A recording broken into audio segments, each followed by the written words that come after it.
We have before us the opportunity to forge for ourselves and for future generations a new world order. New world order. New world order. This is a moment to seize. The kaleidoscope has been shaken.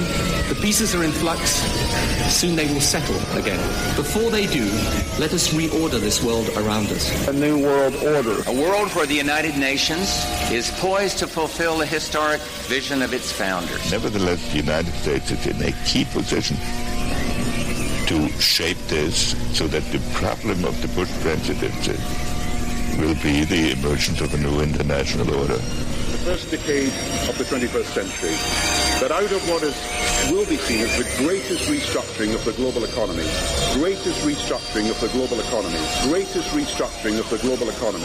a new world order was created. Documenting the crisis of our republic. The very word secrecy is repugnant in a free and open society. And we are, as a people, inherently and historically opposed to secret societies, to secret oaths, and to secret proceedings. Waging war on the New World Order. In the councils of government, we must guard against the acquisition of unwarranted influence, whether sought or unsought, by the military-industrial complex. This is Govern America with Darren Weeks and Vicky Davis.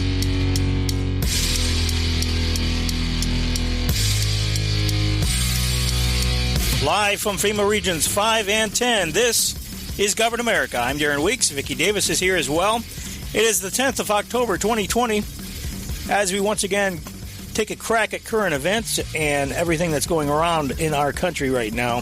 Good morning, Vicky. Good morning. What's going on in your neck of the woods?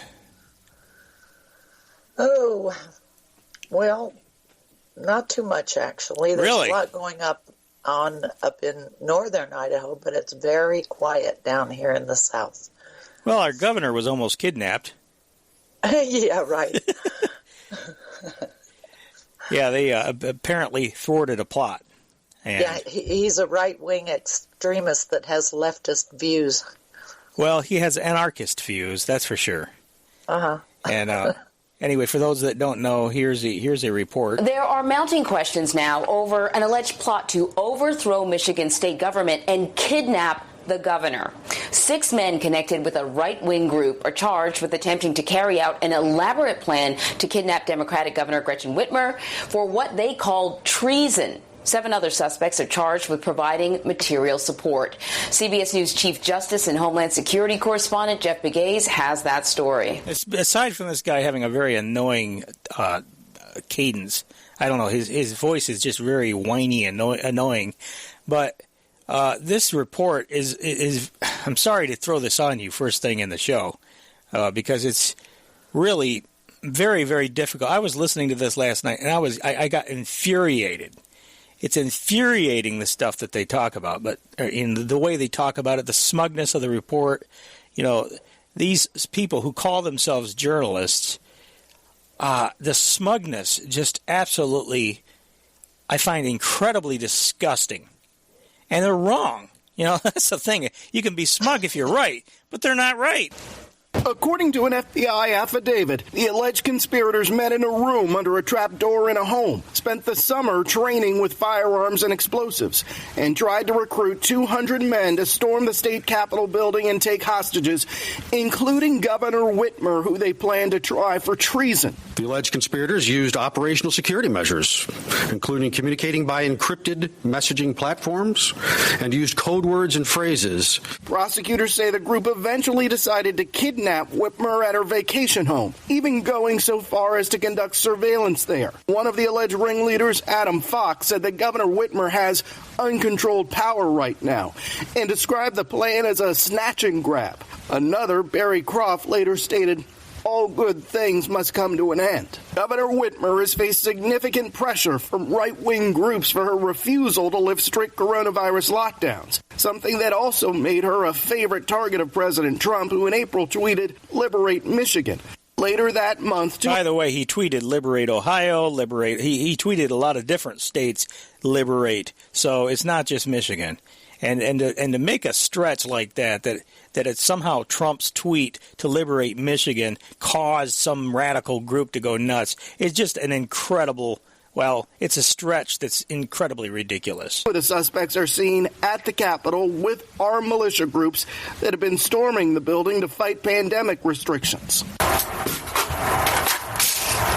Some of the suspects were also visible online. Okay, that was the sound of him cocking his, doing something with his firearm. Social media I wonder accounts. if he knows what the meaning of the term storming is. I don't think he does.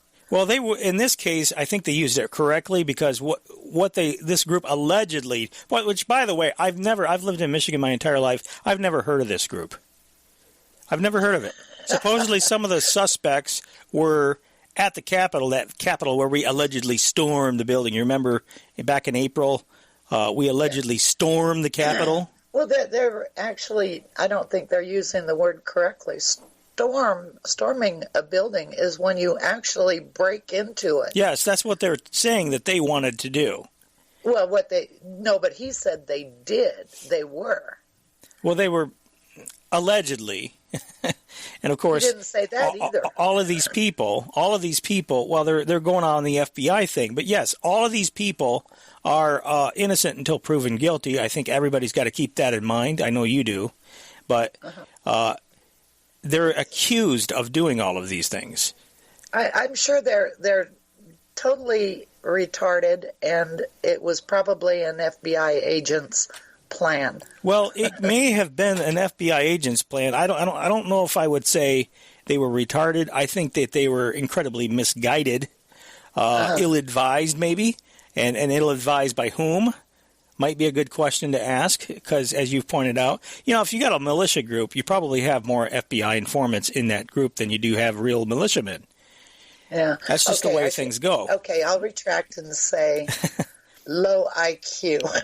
I think if you listen to this guy's videos, and I have a couple of clips from his videos, you'll find you'll agree with a lot of what he says. It's just his solution is not so great. Because he's one of these anarchists, just like Ammon Bundy and just like, Black Lives Matter and Antifa, only on the opposite side of the spectrum. So, but the fact that they're all anarchists, puts them in line with each other, even though they don't necessarily see eye to eye ideologically. I mean, they do. Yeah. I say they don't see eye to eye ideologically. When it comes to not having a government, they see eye to eye that ideology. Everything else, not so much, maybe. Yeah, and that's what drives me crazy about the formulation of messages, and why people should be really careful formulating messages so that you're not identified with the doctrine of the anarchists, no matter which side they're on. Yeah, I mean, and if anarchy is your thing, then I guess that's, that it's one thing to have an ideology. It's one thing to have an opinion about something. It's an entirely different thing to try to overthrow the government. That's true. This is true. So when you're acting on an anarchist ideology to the point where you take up arms against the government or some government official, then that becomes a little more, shall we say, problematic. And people, these people, I'm sure, would argue, well, the Founding Fathers were anarchists because they took up arms and fought a revolution against Britain, which is true, but then they set up a government. They set up a government because they understood that anarchy is not ultimately. So I would argue that the Founding Fathers weren't anarchists. They were revolutionists, but they were people that wanted to cast off the chains of slavery and then have a government where they could self-govern. So, right. Different time, different place, different circumstances. And what's interesting to me about this, Vicky, is that for all the talk about anarchy, and like I've said before, I've dealt with these people for many, many years. And I'm not saying they're bad people. they're not. Most of the people I've talked to, as far as I know, aren't planning an overthrow of the government.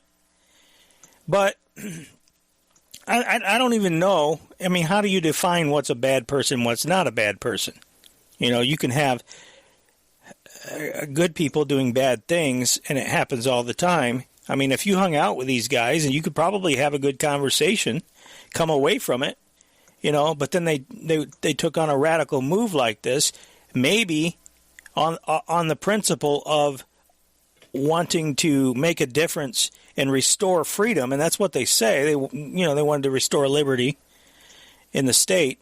You know, and it's a wrong-headed move for a variety of reasons, not the least of which it isn't going to do anything, even if you were successful in removing the governor. The lieutenant governor is just going to take over and pick up right where she left off. So how do you figure, are you going to kidnap that one too? I mean, I just don't understand the mentality, how, you know, you just getting rid of this one woman. And they said there's no checks or balances on her power. Well, we did just have a Supreme Court victory here in the state of Michigan. They struck down I believe it was the 1945 law that she's been using to continue her state of emergency. Now she's going about a different way, getting the health department to do her dirty work. And that's going to have to be challenged in court next, I guess. But there are remedies. I mean, there could be a recall petition. Has been a recall petition. There's ballot initiatives that can be put forward. So there are remedies that can take place outside of just absolute, the most extreme. And that's the thing, is that if a lot of these people would put more effort into the more legitimate processes that we do have in place, rather than just going toward the more extreme, a lot of things I think could be done. You know, mobilize support for recall. Mobilize support for, I mean, if you don't get enough signatures, then start over. Do it again. Do it harder.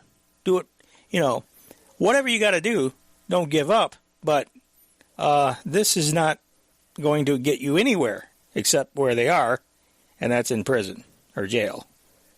Yeah, and they'll probably never get out. No, I don't. Because now they're going to make an example out of these guys. They stacked the charge up. You know, we've talked a lot about how these prosecutors stack the charges up against you.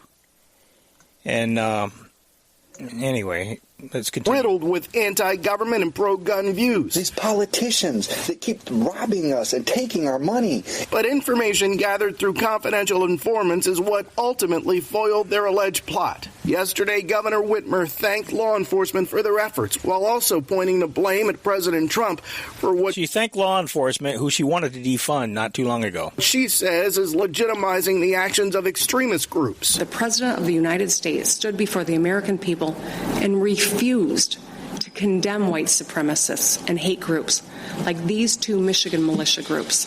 The president responded last night. And, I see Whitmer today. She's complaining, but it was our Justice Department that arrested the people that she was complaining about. It was my Justice Department that arrested them. Okay, the report ends there. The anchors come in now, and then they start discussing this amongst themselves.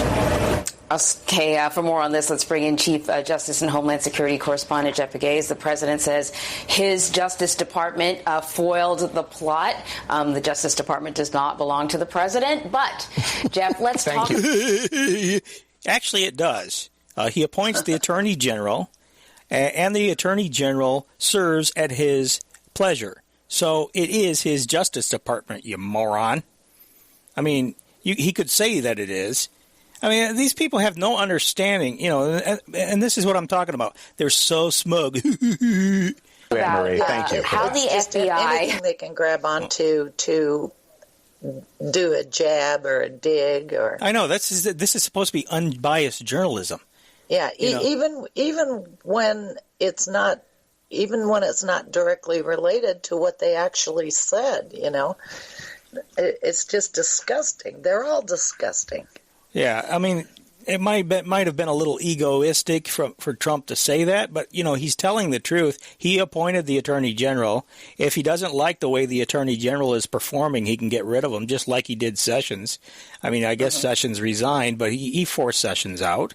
If Sessions hadn't resigned, he would have fired him. So, it's his Justice Department, very much the same way it was the Obama Justice Department, which was running guns to Mexico. Right, criminal through and through. Yeah, exactly. Although Trump is getting a little frustrated with how his Justice Department is not performing. We'll get to that in a little. Aren't we all? Yeah, indeed. Learned about this threat. How long had they been investigating? Were they able to infiltrate this group? Tell us what you know, Jeff. Tell us what you know, Jeff. Well, they've been on this case for months now because they were able to infiltrate the group. They had confidential informants. They had undercover operatives. They had recordings. So they were on top of this case, and they really threw a lot of resources at it. Because this was serious. I talked to my sources yesterday trying to get a feel for, was this something that they really could have pulled off, this militia group? Could they really have done this? And my sources were telling me, yeah, this is a serious plot. They had the capability to pull off what they were talking about. And that is why you saw the FBI throw all these resources, all that manpower at this case.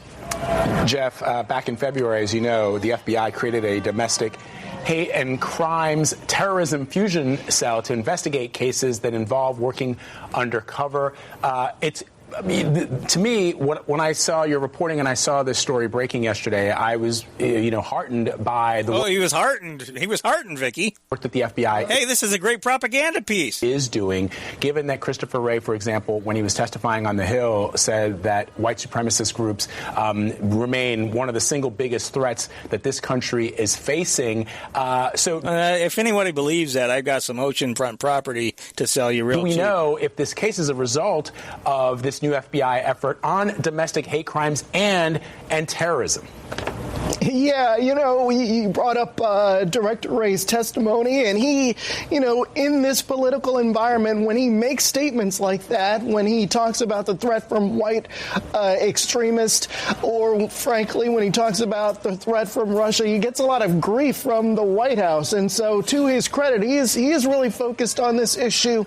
The Bureau is focused on this issue. They have dozens of agents focused on white extremists because they have seen this growing threat over the years. And it really started during the Obama administration when you saw these groups becoming more vocal online, more vocal in places like Charlottesville in 2017, for example. By the way, they keep bringing up Charlottesville. Let me just point out that if it hadn't been for these communists on the left trying to tear down statues and do things like that, Charlottesville would have never happened. So what inflames maybe the extremist element on the right is extremism on the left. Okay, this is a classic case of deliberate inflammation of the situation by these people. And by the way, they go on and on about white supremacy. And I'm not defending white supremacy, but let's be clear here. Where is the violence coming from today? Last time I checked, it wasn't the KKK with their hoods and their burning crosses that were burning down buildings and looting stores. Last time I checked, it wasn't the neo-Nazi groups that were going and taking into the suburbs and terrorizing residents. No, it was leftists from Black Lives Matter and Antifa that were doing those things. They're the ones that are beating people up in the streets. They're the ones that are shooting people. They're the ones that are attacking cops. So this bullcrap about white supremacists, white supremacists, the biggest threat America faces. Really? Really? Come on, man. Does anybody actually believe this crap? I think a lot, the people on the left do. I think there's a big percentage of the black and brown communities that do. Well, sure. But, I mean, when you go and look and see who's actually committing the acts, that's my point. And how many of these so-called white supremacist groups... Vicky, you know, it's one thing to have an opinion that you want your race, if you're a white person. It's one thing if you want your race to be equal with everybody else. Does that make you a white supremacist? I don't think so. It makes you somebody who doesn't want to be supplanted by everybody else. Okay, that's one thing. Well, to me, white supremacy is actually wanting to exalt your race above everybody else. And I don't find that. I just don't see that anywhere. Now, I'm sure that there are some racist people who do want to do that, make things like they were back in 1940 or something, or, you know, but I don't find that viewpoint to be very prevalent today.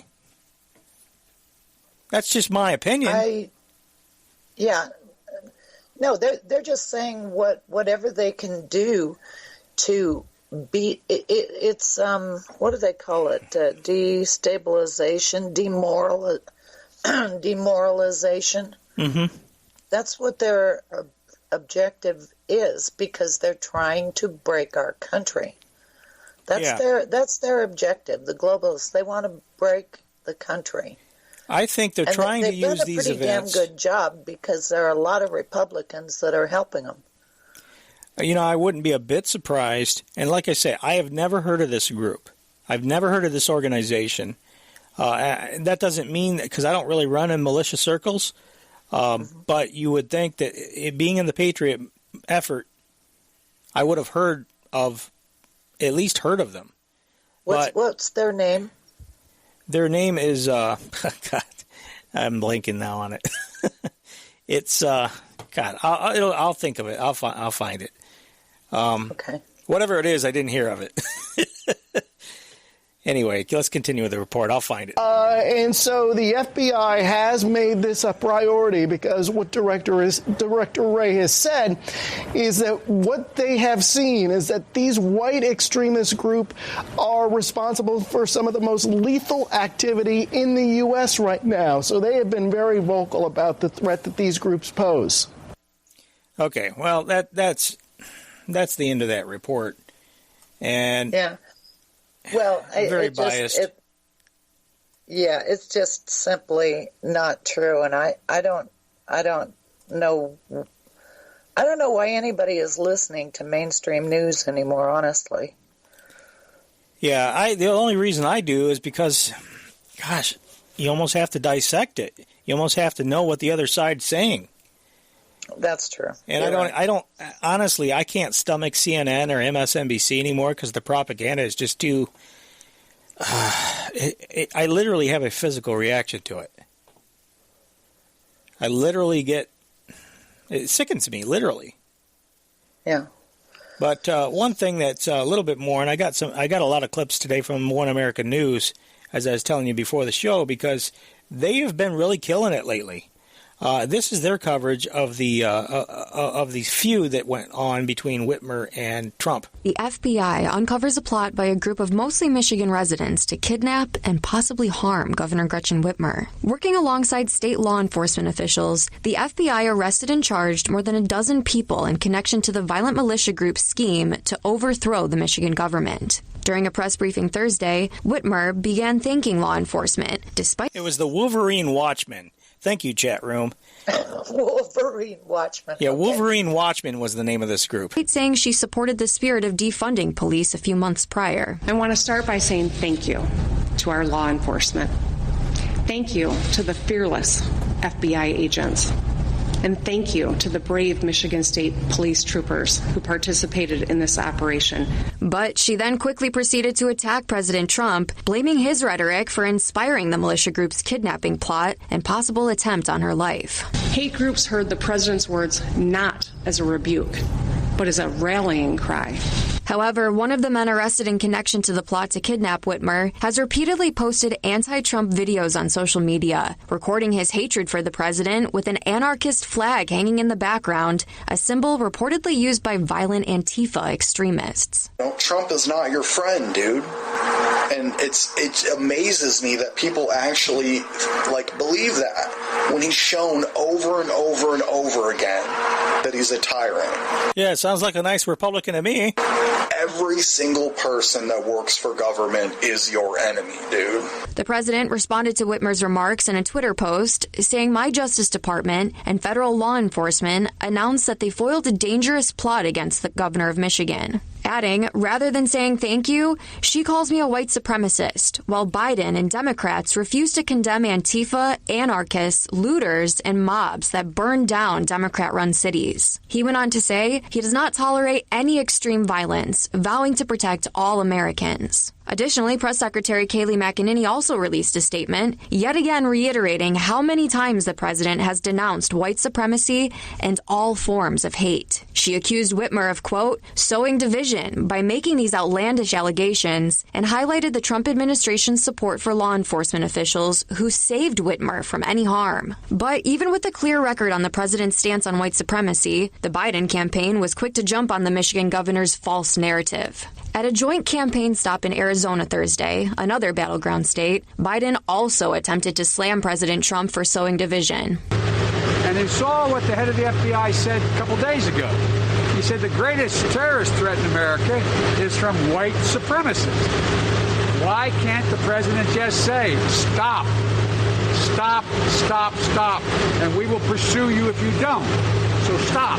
However, what Biden appeared to overlook is the president has told all terrorist groups in America to stop. Just weeks ago, the president vowed to designate Antifa and the KKK as domestic terrorist organizations while at a Black Voices for Trump rally in Atlanta, where he unveiled his Platinum Plan to protect Black Americans. Emily Finn, One America News. All right, we're just about up to the break, so let's go ahead and take the break, and we'll continue on the other side. Stay with us, folks. We're really just getting started.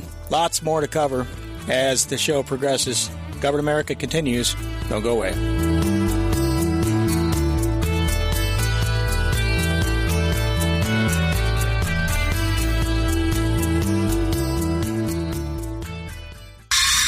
Where the spooks go to find out what's really going on. This is Govern America.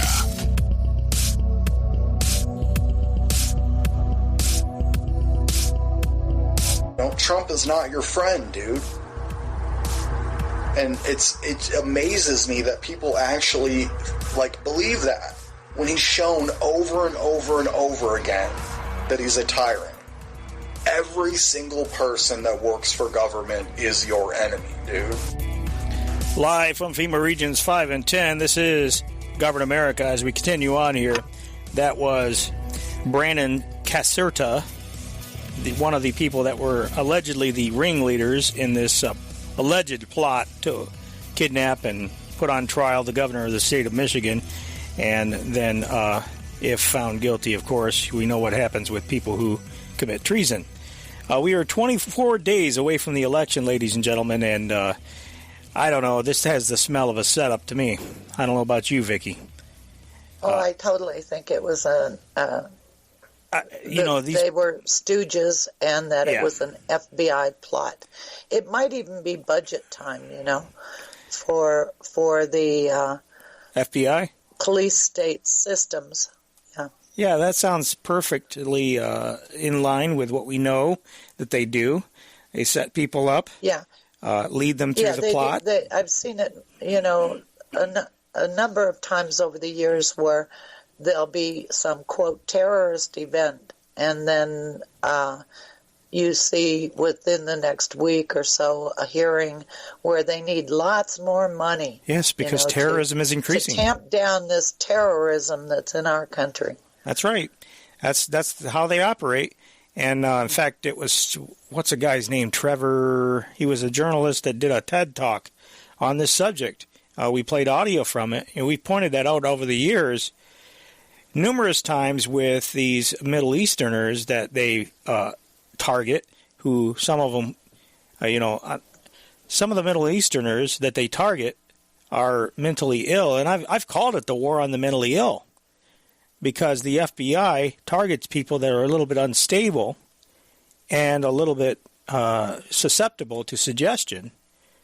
And maybe they have a chip on their shoulder, and certainly there's no shortage of foreigners who have been given refuge here because their homelands have been tore up. Their nations back home have been completely destroyed by State Department-initiated wars.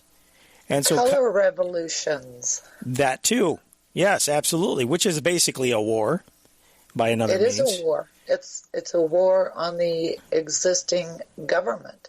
And they use whatever disaffected group there happens to be in a country, whether it's a minority religion, a minority tribe, minority whatever, it's a disaffected group that they use to foment a revolution. Right. And so it's not hard to have a chip on your shoulder. If your country has been torn up and you've been forced out of it, and then you're in the United States, so maybe they're a little bit unstable anyway, but they're also angry about the fact that their homeland, their home nation, has been destroyed, and so somebody comes along covertly, an officer, and says, hey, you want to get even? Here's a way you can do it. So, and they guide them by the hand and take, and some of these people have actually changed their mind. And they're pressured to continue to go through with it because they want to score. The agency wants a score. They want to be able to take them down so they can have the big press conference. Hey, look what your money's doing. Give us more. Give us more. That's right. We need more because these plots are getting worse. They're getting more elaborate. And, police work, it requires a lot of funds to investigate. Never mind the fact that they keep the spoils. If it's a drug thing, they keep the spoils from that. Any bounty that they recover, they often keep the spoils. So anyway, here's one more thing, and then I'll let this whole thing go. But this is the same guy again, and he has got again the anarchist flag behind him, the same symbol that Antifa uses, and he is against the police. Now, who does that sound like, ladies and gentlemen? It sounds very much like the same people that are on the streets every night. And that's the thing. This point needs to be hammered home. They're talking about right-wing groups being somehow a threat to our country. And yet we have had for months, for the better part of 2020, we have had left-wing groups destroying cities and killing people. Now, that point needs to be the talking point of everybody who cares about the truth. It just absolutely is mind-blowing to me that anybody could buy the narrative of the mainstream media.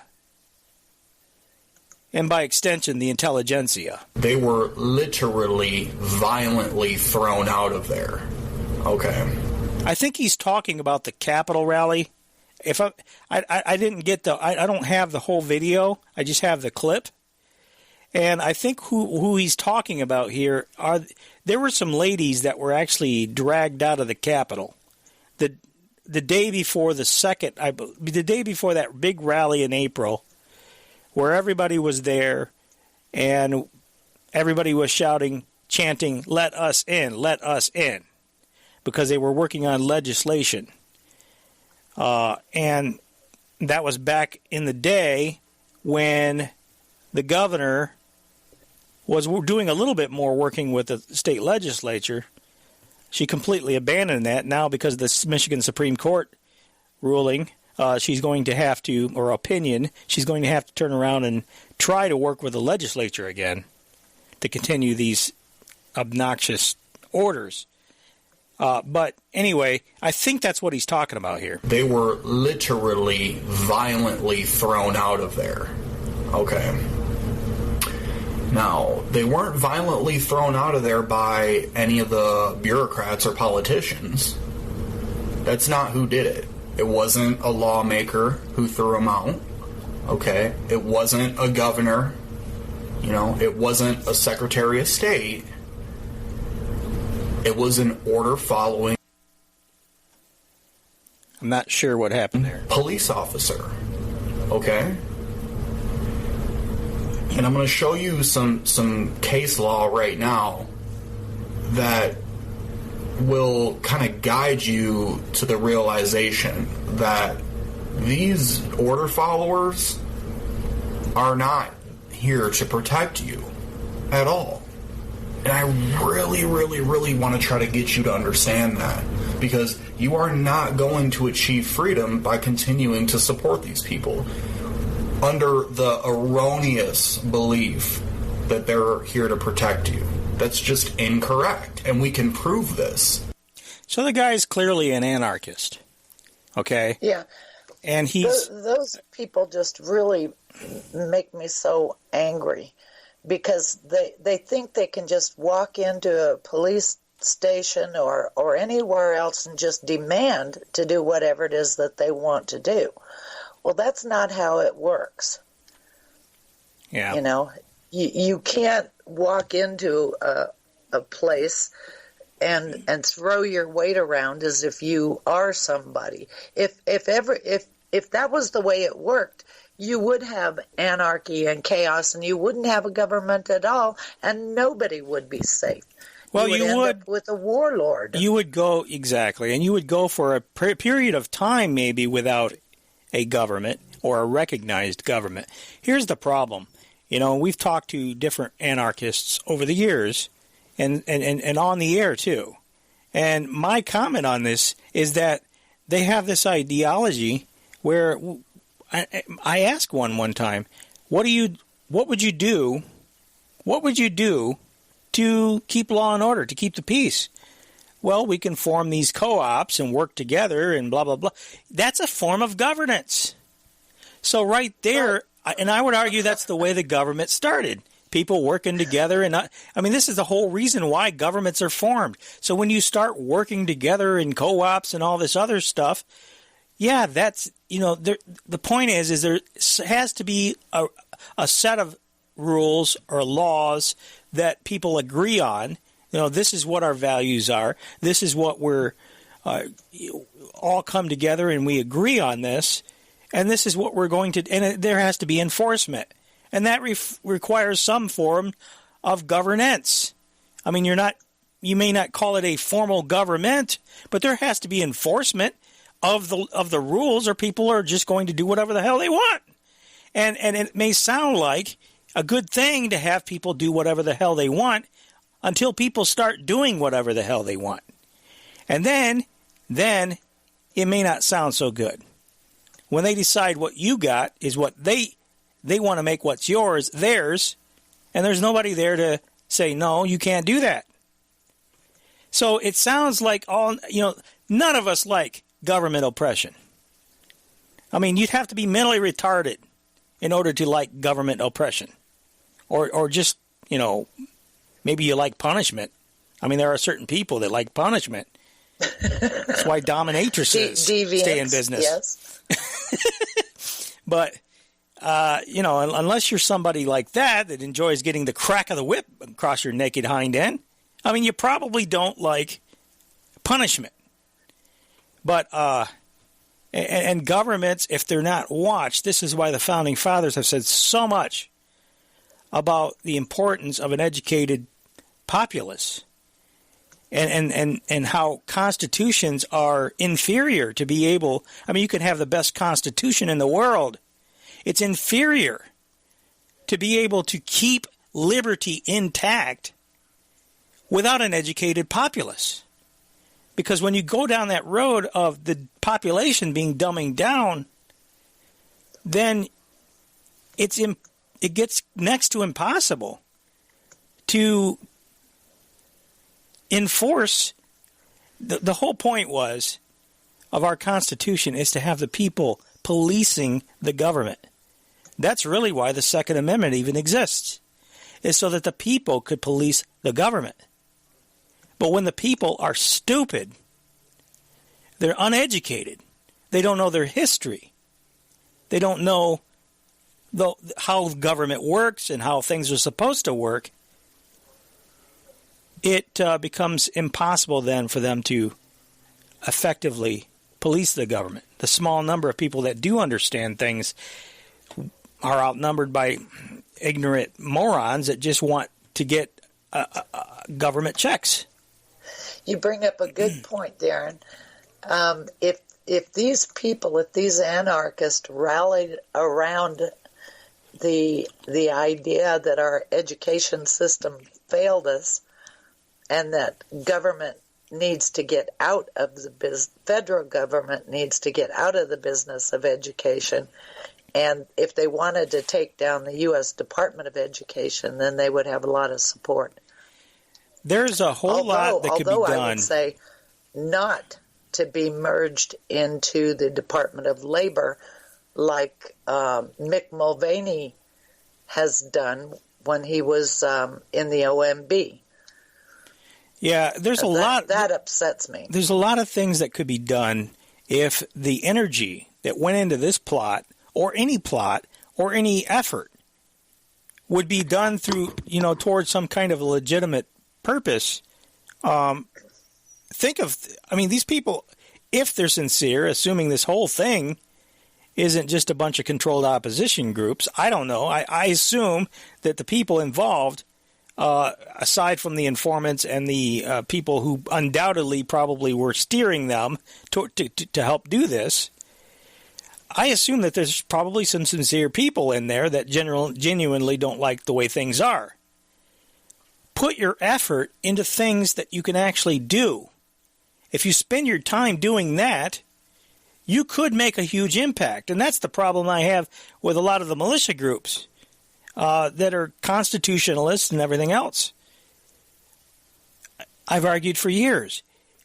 Go and, you don't even have to take your guns. Go to the state legislature and talk to your legislative representatives there. Talk to them. Educate them. You think you know something? Okay, fine. Go share the Constitution with them. Teach them how state government is supposed to be run. If you spend your time talking to legislators, you can make a big difference, and a lot of people have done that. Jeannie Burlsworth comes to mind. She's been active in Arkansas for years. They know her very well at the Capitol there. We've had her as a guest on the show. She's done a tremendous job at working to keep Arkansas free. And Roger Mundy's another one. He had the Kansas 10th Amendment Society. Norm, there was a guy in Kentucky, Take Back Kentucky. Norm, his last name I'm blanking on it at the moment. But there are a lot of people who have done this. You have to spend your time doing things that are not going to get you in prison. And spend your time doing things that actually are going to make a difference. I mean, even if this plot had been successful, and I didn't mean to spend so much time on this, Vicky, but I think there's a lesson here. If this plot had been successful, what is it going to accomplish? What is it going to every other state is still under oppression. And by the way, Michigan would be too, because you have a lieutenant governor. What it would accomplish is a lot more police state. That's exactly right. A lot more right. Clamping down on people than there is now. That's exactly right. But, this whole notion about white supremacists or right-wing extremists being a threat, well, here's your real biggest terrorist threat that's facing America. Fortunately, tonight, the unequal system of justice is on full display. Mark, Patricia McCloskeys, that's the couple seen on the now viral video defending their St. Louis home from a mob of angry demonstrators in June. They were the ones indicted today. According to their attorney, Al Watkins, they are now facing the charges of unlawful use of a weapon and tampering with evidence. And with their reaction, Mark and Patricia McCloskeys, first, I'm sorry that you're going through this. You're both lawyers, and my understanding is that these protesters, didn't they break through an iron gate, ignore a no trespassing sign, and didn't you tell me in a previous interview that you were both threatened verbally and otherwise? Not just one no trespassing sign, Sean. 3 no trespassing signs. Folded down an iron gate that's been there since 1888.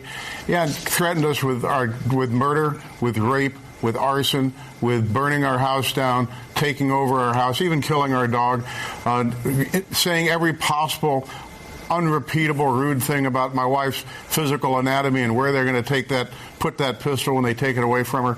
It was a horrifying scene. But, it's just an attempt by this Soros-funded prosecutor to intimidate people, to warn people out there that if you stand up for yourself, exercise your Second Amendment rights, we're going to punish you. Not the mob, not the criminals, but we're going to punish you, law-abiding citizens, for trying to defend yourselves. And your weapons were legal, and they were on your property. Is that correct? This is true. It's a private neighborhood. When they folded down that gate and broke into our neighborhood, every inch of our neighborhood is private property. They walked right past a sign, 3 of them, private property, residents only, no trespassing, broke the gate down and came storming in. Did you see weapons in the hands of any of the people that were in front of your house or on your property? I saw the one guy pointed 2 loaded magazines at me close enough that I could see that they actually had shells in them, clicked them together, pointed at me and said, "You're next." The guy standing next to him, also wearing body armor, had a sidearm on him and was kept inching closer and inching closer. They were armed, they were dangerous, and they were intentionally threatening. And these weapons that you have were legal and you were on your own property. Can you explain the tampering with evidence charge? I'm having a hard time with that one. I can't. We've not seen the charging documents, and I've been advised by my attorney not to make any comments since we don't know what we've allegedly tampered with, and therefore we can't respond in any way yet. We were at court this morning, Sean, and at that point we were told there were no charges, and then this is how wonderful the world works these days. The powers that be, the left, leaks the information they want before you actually see it. My daughter called me up from out of town to say, "I understand you got indicted today," before my own lawyer knew about it because it got leaked to the press. And my understanding is that there were 9 protesters originally charged with misdemeanor trespassing, but those charges were all dropped. Only the homeowner, law-abiding, legal gun owner gets charged here? Is that how America works now? That's how America works. I mean, the bottom line is that if you have the gall, if you have the audacity to try to protect yourself, to exercise your Second Amendment rights, that's an unforgivable crime to the left, because you're supposed to have, just mindless obedience, and you're not supposed to challenge them. And didn't they tell you which rooms in your house they were going to take over? Pointing up at the windows. That's where I'm going to be sleeping. That's where I'm going to be taking my shower. That's where I'm going to be having my breakfast after we kill you and take your house. Yet it's the right-wing extremists, the white supremacists, that are the ones that are the big threat in our country today. Yeah, that's a new form of law. I think that's communitarian law. It's, letting the community decide the guilt or innocence of a person. Which is the essence of community policing, so-called community policing. It's communitarianism. Yeah. You're absolutely right. So it's whatever the community thinks is right. Yeah, it's mob rule, which is democracy. It's democracy. Which is what democracy is. That is democracy. Yes, and that's the kind of government or governance that they're trying to spread around the world. Mm-hmm. So welcome to your color revolution, people. This is what it looks like. I wish more people knew what we know, Vicky. I wish more people listened. I wish more people understood. But this is the very hallmark of why they dumb people down. Because most people don't know, they have no clue as to what's happening. And don't place your bets on the next election. For one thing, it's rigged. It's going to be rigged. And for another thing, Trump doesn't understand what's happening. I think he understands a little bit of it. He doesn't understand the whole thing. And part of it, so many traitors in his administration. He might have the best intentions in the world, but if 3/4 of your administration are globalists intent upon implementing this global system, then it doesn't matter, what he thinks or what we believe. They are moving forward on this plan to create a global governing system. Yeah, and the problem I have with Trump is he's gone full tilt boogie in favor of the police state, a lot of the technocracy stuff. And so I really am not in favor of him, except that the reason why we find ourselves defending him is because the attacks on his administration really are a coup. But it's so much bigger than the Trump administration. It's really a coup against our entire form of government. Trump is the convenient stooge in there that they are working to overthrow, and by doing so, overthrow our system of government. We had a huge development this week with the declassification of documents by John Ratcliffe, Vicky. John Ratcliffe is the Director of National Intelligence. He was showing former CIA Director John Brennan. These documents showed in his own handwriting, John Brennan's handwriting, talking to Obama about the plot to take down Trump by Hillary Clinton by accusing him of colluding with the Russians.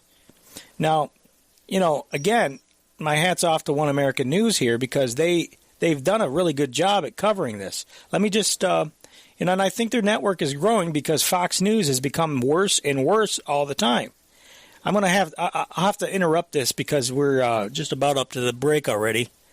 But this is some of the coverage here. I think it's essential that we carefully review the policy and programs the American taxpayers are required to fund in the former Soviet Union. There have been 2 summits where the U.S. government has pledged more than $4 billion in taxpayer monies. Okay, you know what? I just realized that's the wrong clip.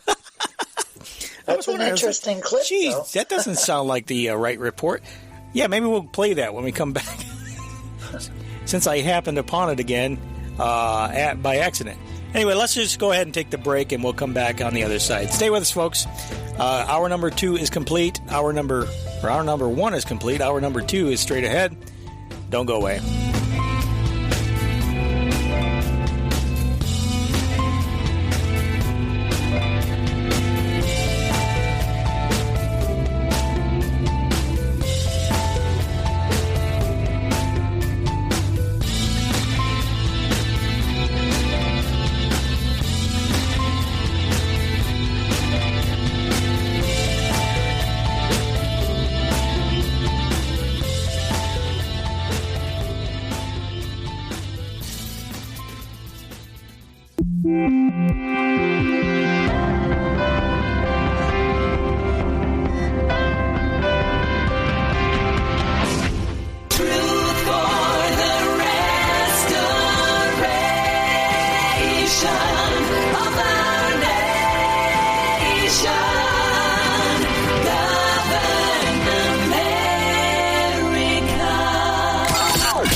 Before us the opportunity to forge for ourselves and for future generations a new world order. New world order. New world order. This is a moment to seize. The kaleidoscope has been shaken.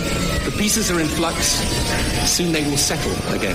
Before they do, let us reorder this world around us. A new world order. A world where the United Nations is poised to fulfill the historic vision of its founders. Nevertheless, the United States is in a key position to shape this so that the problem of the Bush presidency will be the emergence of a new international order. The first decade of the 21st century, that out of what will be seen as the greatest restructuring of the global economy,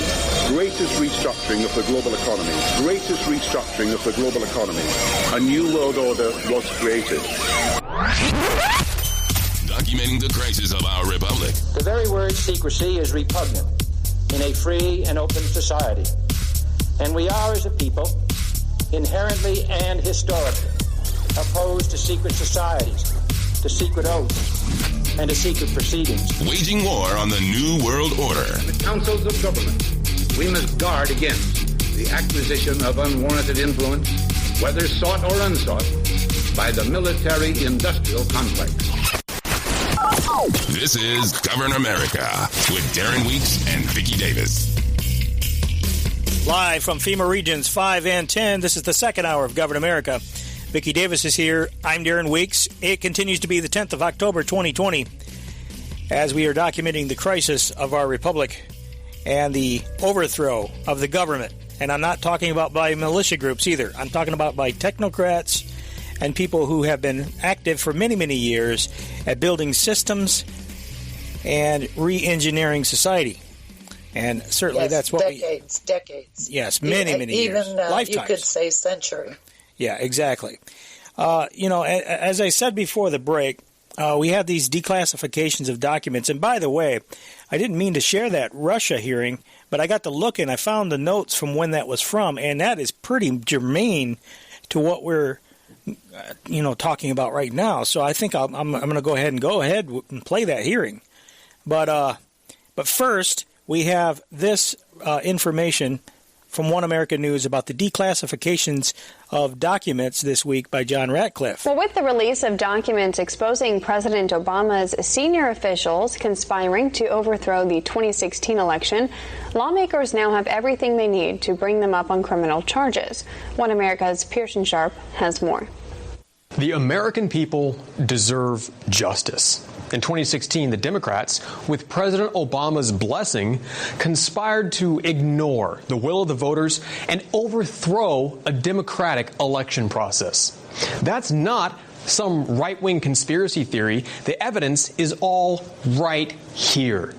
These are documents in CIA Director John Brennan's handwriting given to Obama discussing how Hillary Clinton is scheming to vilify Donald Trump with a phony Russian collusion scandal. You honestly can't make this up. And sadly, you don't have to. The Director of National Intelligence has declassified all this information dating back to Obama's last few months in office. The Democrats were in overdrive, scrambling to concoct a plot to derail the elections and push their own candidate into the White House. After that, Hillary would be president, and she could help them brush all of this under the rug. But the problem is the Democrats didn't count on American voters. The voters spoke, and they spoke loudly. Nobody wanted Hillary Clinton. They wanted Donald Trump. And so the Democrats' little scheme failed. Now it's time to hold them accountable for breaking the law. Attorney General William Barr has all the names. He has all the information. He has all the evidence a court would need to prosecute Obama and his treasonous stooges for trying to perpetrate the greatest election interference in the history of our nation. William Barr and President Trump have the proof. Now they need to act. Unless these criminals are brought to justice, and that justice is swift and decisive, then the Democrats will just try again this November. The Democrats acted against the best interests of voters, against freedom, and against democracy itself.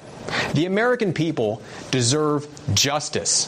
The future of our nation depends on it.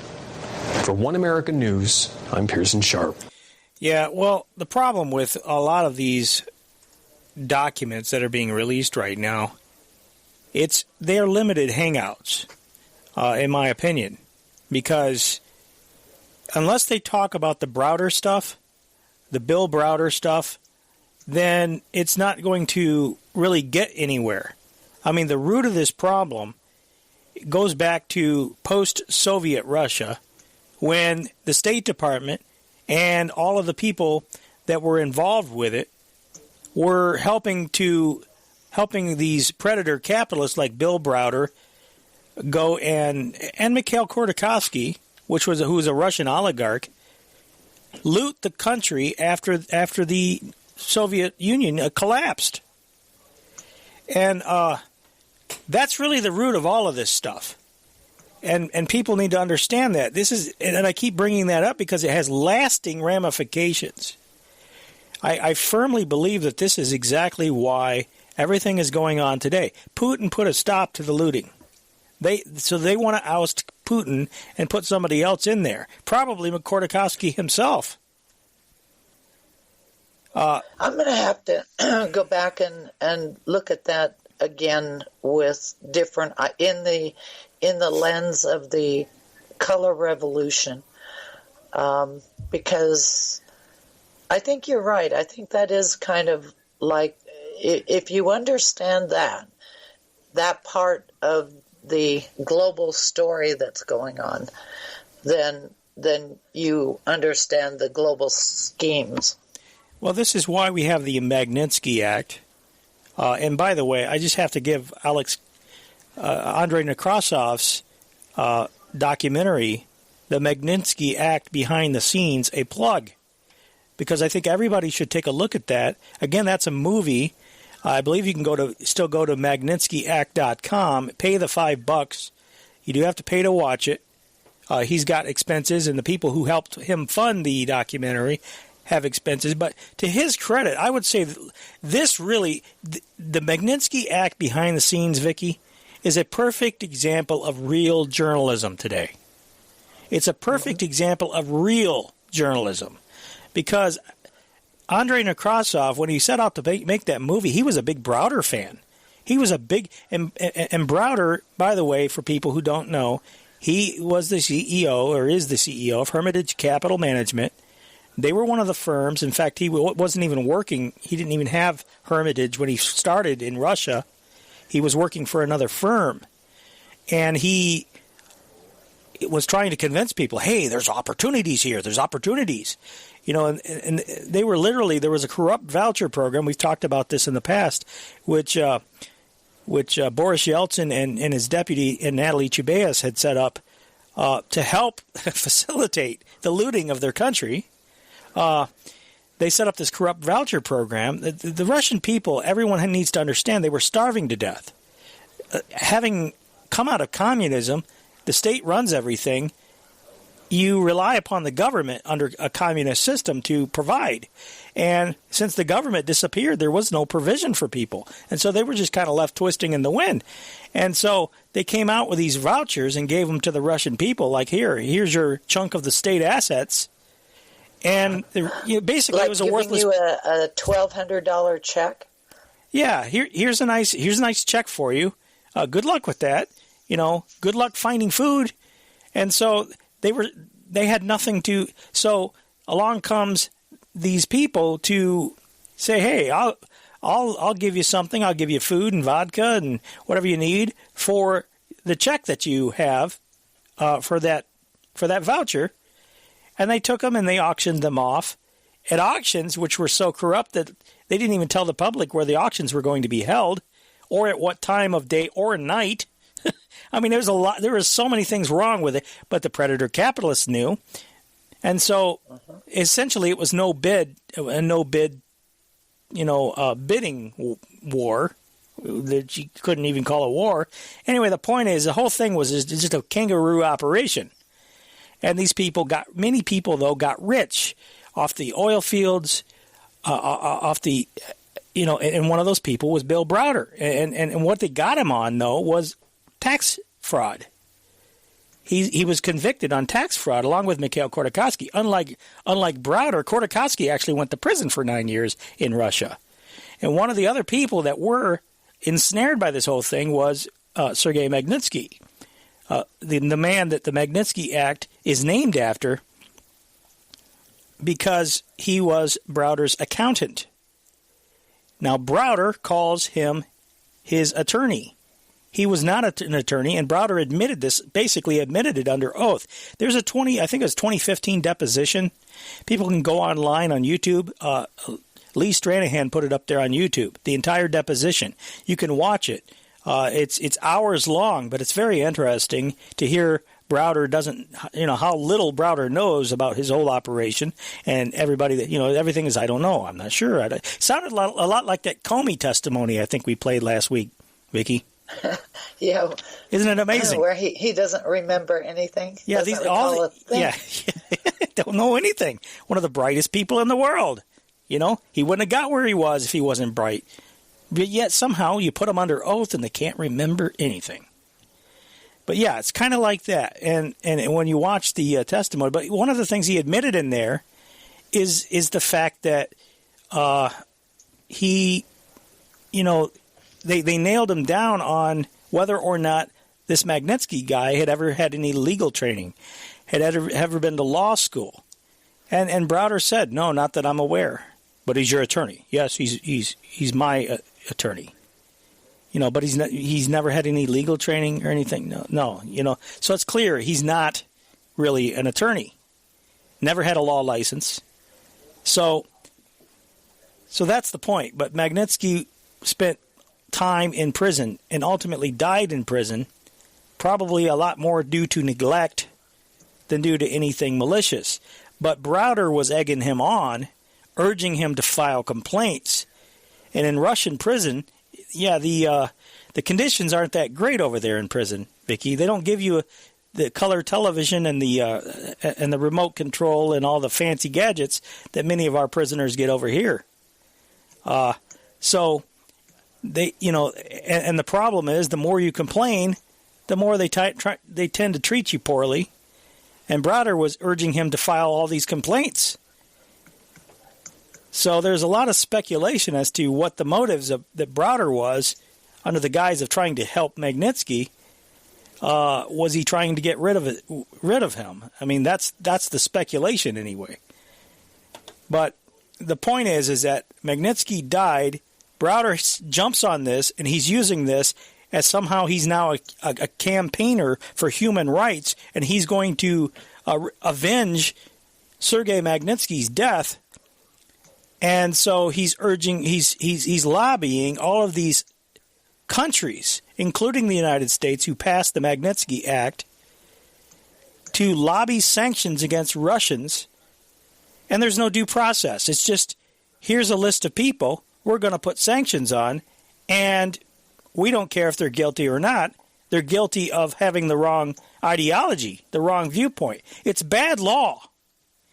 But it creates... It's asset forfeiture, just the same as they have done in this country, where a cop, if he pulls you over and you have a few $1,000s with you, he can confiscate it on suspicion.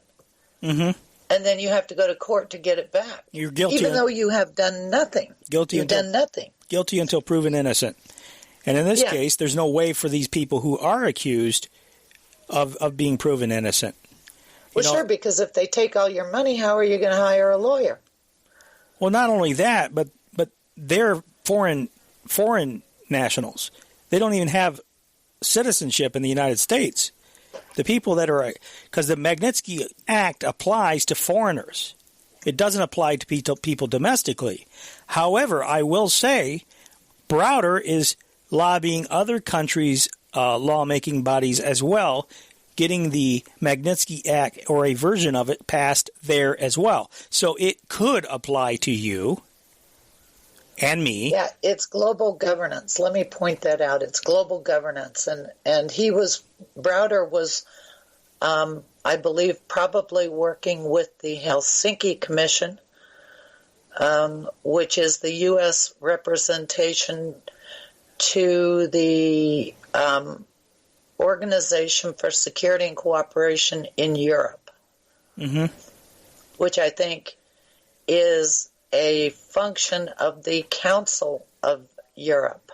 It's like an operational arm of the Council of Europe, which is the social foundation. Yeah. The European Union's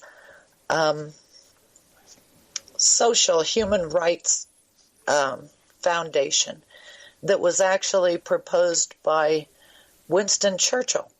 Winston Churchill is the one who proposed the creation of it, and that organization is also the organization that initiated the plan to build the United States of Europe. Mm-hmm. So they were the ones that promoted the coal and steel treaty, all of the agreements that led to the establishment of the European Union came out of the Council of Europe, and it was all based on human rights, FDR's four freedoms, and so forth. Yeah. And what the objective was is to peel away the way that they worked this global strategy is to peel away the economy to make it a separate thing from the governing of people, the management of the human resources, the social environment. So you have two separate things, as if you can have a society of people separate and apart from the economy. Well, what does that do? That leads to fascism. I mean, it's so fundamental. You know, people can't live without being able to make a living. Right. But that's what they did. Only they never announced it that way in public. It was always free trade. You know, we're going to have cross-border trade and corporations. They do the sales job.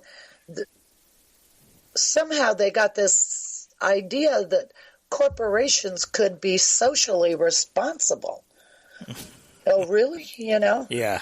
Exactly. Their objective is to make money, to get to be as big as possible, to dominate whatever business they're in, to dominate in the economic sphere, and to make money. Yeah. So, I mean, and the cheapest labor in the world is slave labor. So, you know, can we put this together? Can we figure it out? Sorry. No, you don't apologize to me. I completely agree with you. And you would think people would get more wise to a lot of the stuff that's going on with... Look, we've only been talking about this how many years? And Too many. And I wonder what a lot of other talk shows talk about. I don't know. Do they discuss the stuff we discuss? I don't. You know, whenever I listen, I mean, there's a lot of talk. There is a lot of talk about current events, which I think is important. But at the same time, you do have to get down in the weeds sometimes. Yeah. And, well, in this country, that's one advantage that the Chinese have over the Western countries and the United States in particular, is that they take the long-term view, and they're always working on the long-term strategy. And they take current events, but it's always taking the current events in the context of the long-term strategy. It's like in the United States, the people have blinders on, and they don't see the past beyond last week, and they don't see the future beyond the next quarter. If they even look out that far, you know, maybe only next week. And so our education system has really done a disservice to the American people. Oh, amen to that. I don't think you'll find anybody who knows what's going on and cares to argue with you on that point. Mm-hmm. That's very, very true. Anyway, I want to continue with some of this stuff, you know. But and by the way, that somebody posted a link. I believe that is the Magnitsky Act you've posted in the chat room. I'd have to look at it more deeply, but the title does look familiar. I believe that is it. For whoever posted that there. Anyway, here's another report, and in it they discuss, you know, oh, surprise, surprise, Vicky, the declassification of documents. Gina Haspel, the CIA director, ironically a Trump appointee, is stonewalling the investigation and the releasing of documents. It's very clear what they're doing here. As they put a lot of stock on the election of Hillary Clinton. This is why they flipped out so much, because all the criminality that they did to try to keep Trump from winning in 2016, they were planning on sweeping under the rug. Hillary Clinton was going to win, and whoops, when the voters decided that Donald Trump was going to be the winner, all of a sudden, all hell broke loose. This is why they flipped out. This is why everything happened to the point where we got to do whatever we can to get this guy out of there. And now they're doing the same types of stuff, trying to delay documents until after the election, counting on the fact, on the idea that Joe Biden is going to win. And this is why they're going to insist that he win, even if he doesn't win. I mean, these people don't care. This old notion about spreading democracy, it's bullcrap. Even if you had a real vote, they don't care about a real vote. They want to be in control, and they will be in control no matter what. Yeah, they need to control the election system. That's what this is all about. And I knew it before. I knew that from the time when the Russian hack story came out. I knew that it was about the election system because of Jay Johnson's saying that he wanted to declare our election system as critical infrastructure. Yeah, well, critical infrastructure means that the Department of Homeland Security then takes over the control of it, Yeah, exactly. So federalizing, nationalizing it, which ultimately everything you nationalize can be easily globalized. Mm-hmm. And when it's a system, what they've been doing over all these years from 1990 forward is harmonizing systems to build a global governance system. Right. And I have and I've mentioned this before, the word condominium. Condominium is a term in international law meaning shared sovereignty among nations, either two nations or more nations. Well, that's what global governance is. Yep. And I found a clip. It's one thing if I say it. If I say it, it means nothing. But when somebody like H.R. McMaster says it, he was Trump's national security advisor. I found a clip last week of him saying it. That means something. Yeah, you're going to make me deviate. Let me. I'm sorry. No, that's fine. I want to. Let's see. Okay, here it is. I got to remember. I had to look at my notes to find out what I had called it. And, that's interesting. I'm not seeing it. I'll see if I can find that. Okay, well, I have it on YouTube. Oh, you got it ready? On my channel, yeah. On your channel? On my YouTube channel. I see channel. what you're saying. Yeah, gosh, I know I clipped that. That's what's weird about it. It's called McMaster. I don't know. Yeah, I don't know. Did I accidentally delete that? Let me see. Well, I don't know what I did with it. I'll have to find it. Wow, that's weird. Because I know I had clipped that. I had it ready to go. Well, here I'll just pop it to you. Because it's important that you hear it from him. Yeah. How long is your YouTube clip? 3 minutes. Okay, that's not bad. I'll tell you what. Yeah. While you're doing that, here's another report, and this is a report again from One American News, I think, talking about Gina Haspel and how, believe it or not, Vicky, there is a link between Gina Haspel and Christopher Steele. The guy that was involved in the dossier. Well, yeah, because of the Five Eyes. The Five Eyes is a cooperative group in the technocratic systems for the five Western powers. Yeah, and Christopher Steele was working with the MI6. Anyway, here's the report. Well, investigative reporter Chuck Ross speaks out on new classified documents showing Hillary Clinton's efforts to use the Russia probe to distract from her own email scandal. Here's One America's Richard Pollack with more. This week, Washington learned that during the 2016 presidential campaign, Hillary Clinton may have personally approved a plan tying Donald Trump to the Russian collusion conspiracy theory, and as a way to distract the public from her growing email scandal. The charges were included in handwritten notes by former CIA Director John Brennan. The memos were declassified this week by John Ratcliffe, the Director of National Intelligence. Chuck Ross, the Daily Caller News Foundation's investigative reporter, who for the last 4 years has closely followed the collusion scandal, calls the revelation a bombshell. We already knew that Hillary Clinton and the campaign had approved a smear campaign against Trump. They'd commissioned a Steele dossier. They were floating all sorts of rumors, innuendo about Trump and Russia.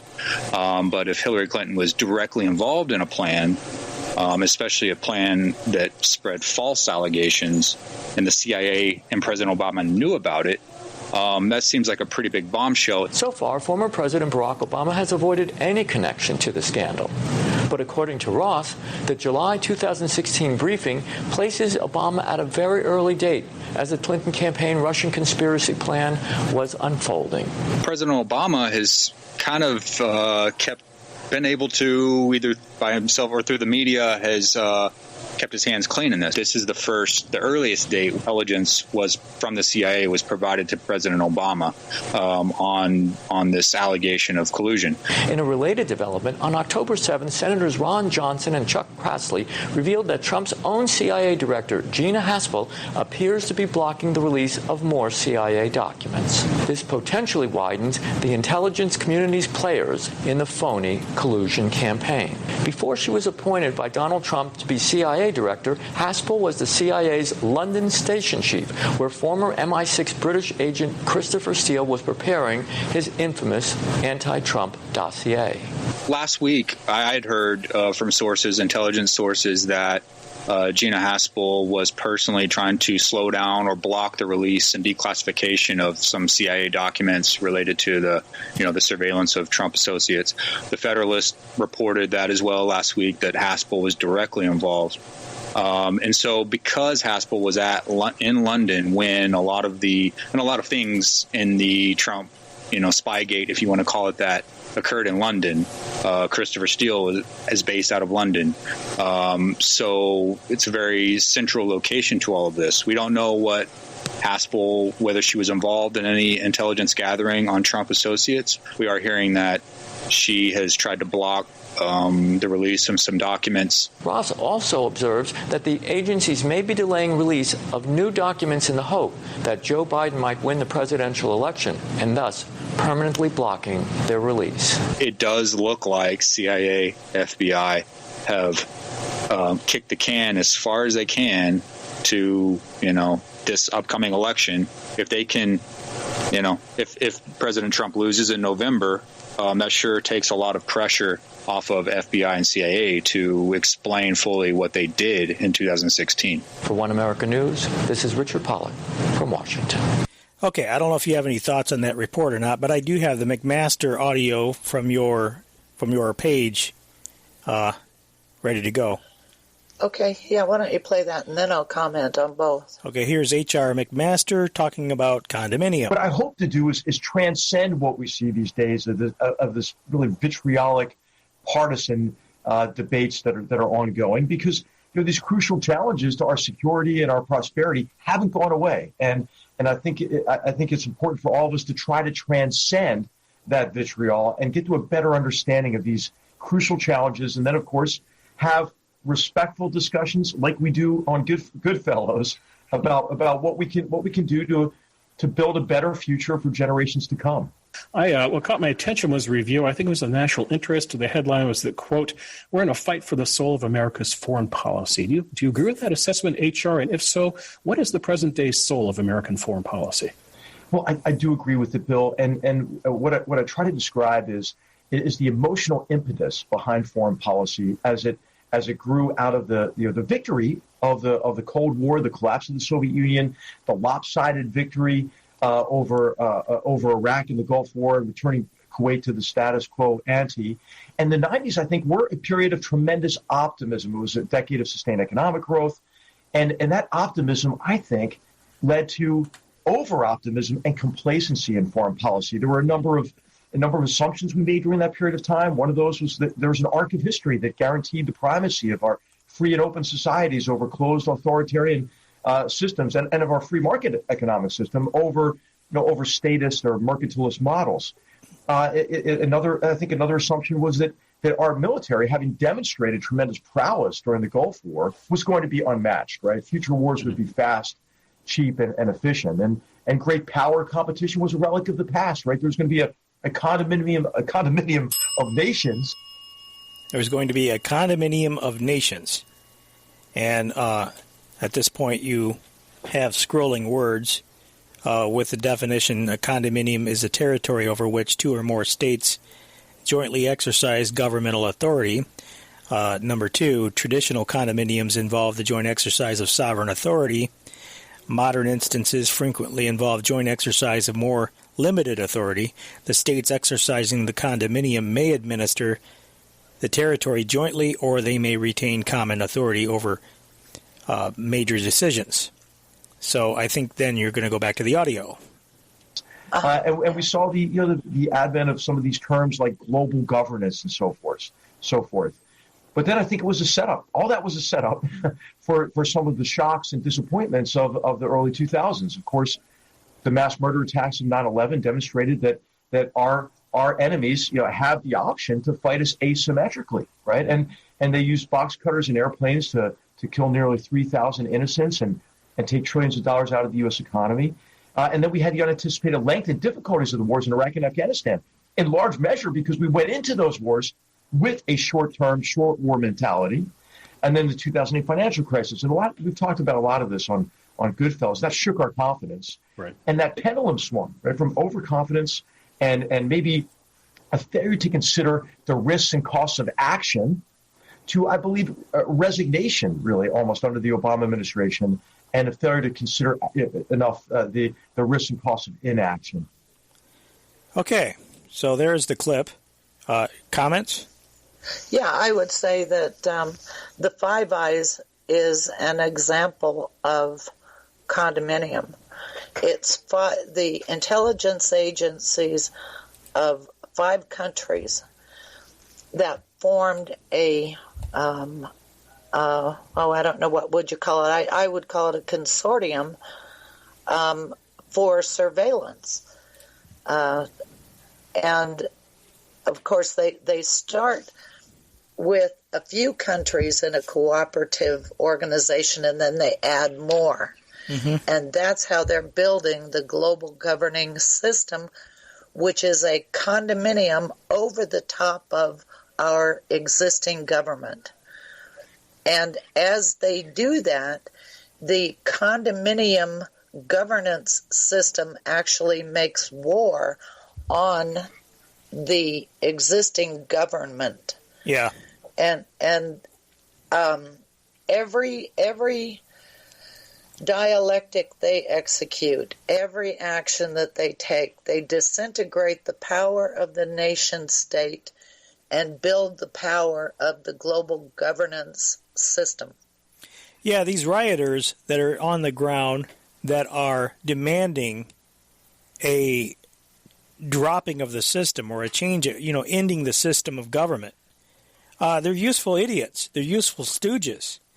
But they're certainly very useful, because why else would the charges be dropped against them for committing the violent radical acts that they're committing?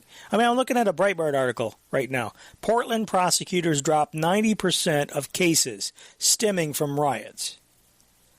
So this is very obvious that they're being useful, because why would prosecutors in Portland, Oregon, dismiss 90% of the charges against people, who are quote unquote protesters? They're not protesters. When you cross that line and you're committing violence against people, businesses, and the police, by the way, you cease to be a protester, and now you are a terrorist. But at the very least, you're a lawbreaker. Right. And by letting them go, and by, like de Blasio, where no cash bail, so they're letting out murderers. I mean, anybody that gets arrested that can just get out of jail. They are aiding and abetting in the criminal activity, contributing to the chaos, because the objective is to bring down our country. Yes. So you have half of the government working against the other half. Right, absolutely. And here you see from the Washington Examiner, Portland mayoral candidate spotted with skirt featuring photos of communist leaders. Who else wants to bring down the country? Not just the globalists, but the communists. So they have similar goals. So they're working together. That's what I think is happening. Yeah, we used to have laws against communism and communists in this country. Yes, it was a federal crime. We still do. I found in the what is that? There is a website that I use to see what the laws are, what the laws say, and they took that out in the 1990s. It was repealed in the 1990s. It's okay to be a communist in the United States. Well, under federal law, communism is a plot to overthrow the government. I mean, that's used to be, but that's what I'm saying. They took that out. You're saying they took it out? They repealed that. Really? Let me see if I can find it, because I know it was on AmericanExpose.com, spelled with a K. See, plot to overthrow. Well, I'll have to look for it. Didn't plan on doing that. But anyway, this mayoral candidate, her name. Now we know about Ted Wheeler. This guy's an idiot. Okay, and what's interesting about this is I came across a clip not too long ago where the Antifa, one of the leaders of Antifa, were chewing him out at some kind of city council meeting or something. And, he just stood there taking it, but that was like 2015 or something like that. And this whole thing was brewing. Something could have been done about it back then. And yet he's going along trying to placate the mob, trying to, maybe we can just do this and give them a little more. And, they're not going to... And the mob has continued to gain more and more power. Now you've got this Sarah Iannarone. I don't know why these people can't have names you can pronounce. Sarah Iannarone is what it looks like. She's currently leading Ted Wheeler in the latest polls in Portland, in the Portland mayoral race. She's wearing a skirt which depicts images of Che Guevara, Joseph Stalin, and Mao Zedong. Oh, fabulous! Yeah, each election from here on out is going to be. They'll be electing worse and worse people. I'll tweet it out. Yeah. Let me tweet it out for people who, if you go to if you go to twitter.com/governamerica, I'll put that up there so that people can see it. It's really striking. I mean, they don't even care anymore. They're just right out in the open with it. Right, yeah. Which is what is so upsetting, you've got the FBI, and I'm positive that they were leading these morons in Michigan. You have the FBI leading the anarchist forces and ignoring the real crimes, which are the revolutionaries against our country. Yeah. One question we've been repeatedly asking, and in light of the fact that we have people running for mayor who clearly are communists. All you have to do is look at her wardrobe. Yeah, she's wearing it like a flag, right? Yeah. Yeah, it's up on her flag. I tweeted it out. You can go to twitter.com/governamerica and take a look. It's the top tweet under the pinned tweet right now. If you go there and look at that, you can see the picture. It's not hidden. Nothing's hidden. You can't even call it a conspiracy, really, when it's right out in the open.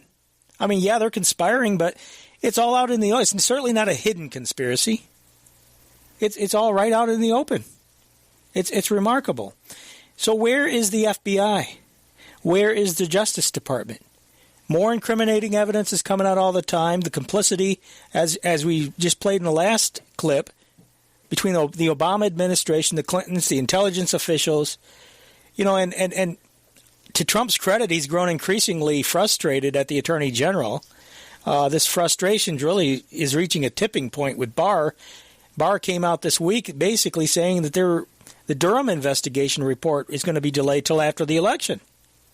So Barr, as I said, it would appear he's working to protect the guilty. They're counting on a Joe Biden victory to be able to sweep this whole thing under the rug. Tensions between President Trump and Attorney General William Barr are building over the timeline of the Durham probe. Barr reportedly told top Republicans the findings will not be released before the election. The investigation into the origins of the FBI's Russia probe has long been awaited by Republicans, expecting it to contain several bombshells on the Obama administration. The president has expressed frustration over how long the review is taking.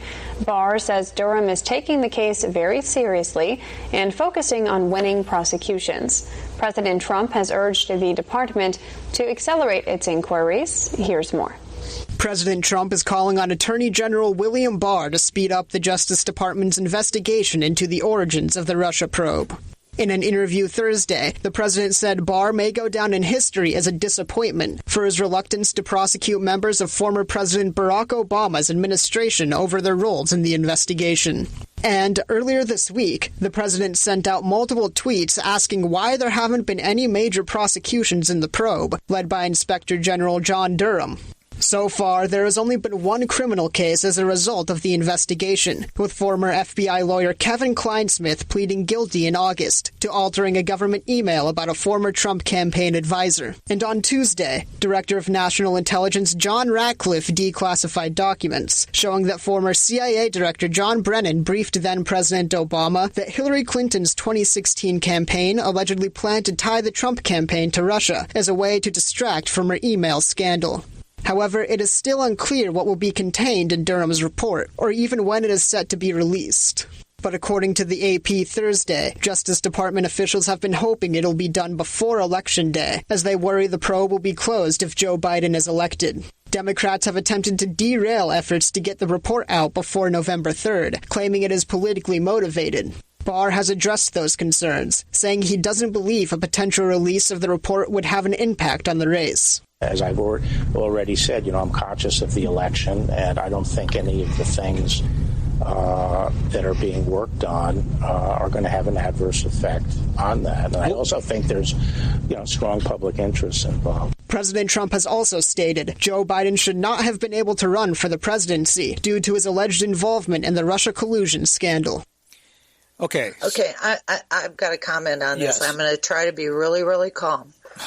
The William Barr just said, they don't want the investigation, the release of information to interfere with the election. So what he's saying is we don't want to interfere with the criminal activities of people who tried to commit a coup d'etat against our government. That's a big tell. You're right. Isn't it a tell? I mean, it's kind of... Yeah, that shows you he's protecting the guilty. It is such a big tell that it just kind of leaves me speechless. I mean, what do you say? We can't interfere with the criminal activities of people who tried to execute a coup d'etat on our country. Or we can't... They might... We can't interfere with them winning. We might be accused of election interference with the coup plotters. There you go. It's crazy. It's absolutely crazy. I mean, it's so transparent, so in your face. And by the way, the Small Axe just posted the pictures in the chat room. So chat.governamerica.com, and those are there now. I just found something, Darren, I'd like to tell people about. Sure. Back in June of 2018, when in the middle of this whole Russian hacking investigation, and you remember Victoria Nuland, absolutely. Right? She was working in the EU. Ukraine and all. F the EU. Okay, I wrote this article called The Insider Threat. And she was working with J. Michael Daniel, who was a special White House assistant in the office of the president. Okay, so he's working for Donald Trump. And they started up a think tank, and here's one of the suggestions in testimony that she gave to the Senate Intelligence Committee. Okay, this is a quote. The White House could establish and host a standing U.S. public-private commission to... Oh, wait, no, that's not the one. Okay. Oh, yeah, okay. No, wait, that's not it. You want me to do something? Oh, no, this one. Okay, fourth, the president could appoint an international coordinator to launch and lead a campaign to multilateralize all our efforts in this space with America's closest allies and partners. This individual would be responsible for pulling together all the current disparate efforts across government to share information, best practices, and technology and policy solutions bilaterally with allies and with the UN, NATO, and the EU in a coherent whole with targeted outcomes that the president and his cabinet could advocate consistently in all their international engagements. Taking foreign policy decisions away from the president. Taking away our government from our country. Because if you are transferring power to what is essentially a committee that with oversight, a global committee. Yeah. That's not the first time that idea has been floated. We've talked before on the show about Madeleine Albright. She also floated that same idea. That they're, foreign policy. But people don't understand the significance of computer systems. Computer systems are the beating heart of any big organization. You cannot run any big organization without your computer systems. When you transfer that power to an outside group, in this case to a global group, international group that, like she is promoting, it doesn't matter if you have one member on that committee. That one member's vote is diluted by the number of members that are in there. Yeah. And that's what people don't seem to grasp about regionalism and transferring power. If you create a committee, there will be a warlord in that committee that will control the gavel. Whoever controls the gavel is the person with the power, and everybody else is just a stooge. Yeah. Well, absolutely. Exactly right. And on this subject of criminality, and William Barr and his lack of action, I never trusted that guy in the first place. I think we pointed out before how he represented pro bono the snipers who were there at Ruby Ridge that killed the wife, Randy Weaver's wife, while she was holding her baby. They sniped her, they shot her while she was killing her baby, shot her dead. And it was William Barr who, pro bono, represented these guys. So, anyway, but there's, no shortage of investigations, Vicky. Joe Biden's now he's the subject of a new Department of Justice criminal investigation into his role in Spygate and Ukraine activities, according to Jim Curry over there at newswithviews.com. I'll put that article in the show notes. But they're gonna do another investigation. Yet, if anybody's, and the right, this is how they operate.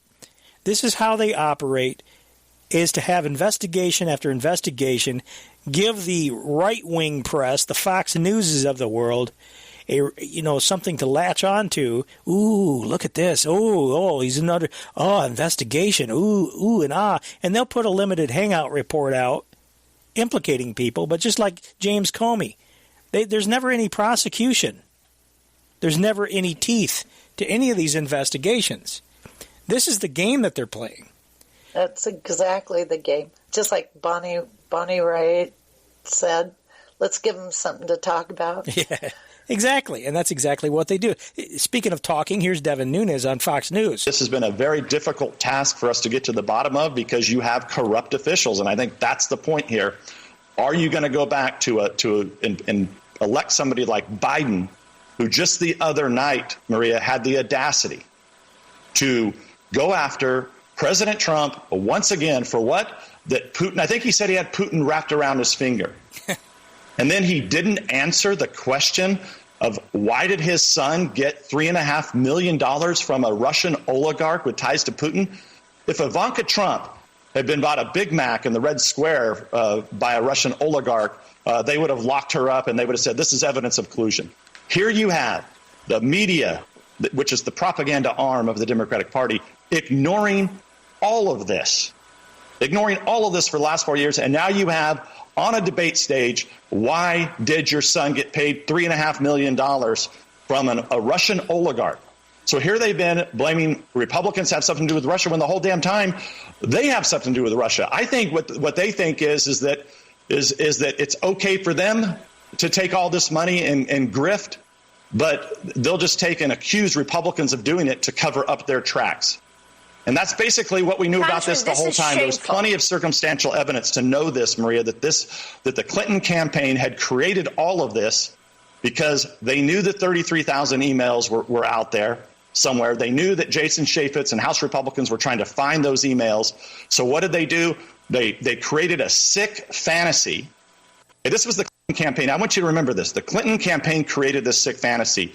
Then they went out and hired avatars to do it. So they hired a former British spy named Steele who did the Steele dossiers. Then they hired this suspected Russian spy, okay, so that they could give it a veneer of being a Russian. So imagine that. Now you have the Democrats hiring Russian spies, getting $3.5 million from Moscow, and nobody in the media seems to give a damn about it. And so I think what Leader McCarthy said is exactly right. Every Republican, senator, and member of Congress should be saying, this is over. We want every damn bit of evidence that every intelligence agency has, or it's maybe time to shut those agencies down. Because at the end of the day, our liberties are more important than anything else we have in this country, and they have been stampeded over by these dirty cops and the Democratic Party and the media who fails to report on it. Okay, and I agree with them. I think it's time to shut them down. Right. But that's not going to happen realistically. But first, everybody has to understand that it's both Republicans and Democrats. That's the reason that this investigation is going nowhere, because you have Republicans that are just as dirty as the Democrats.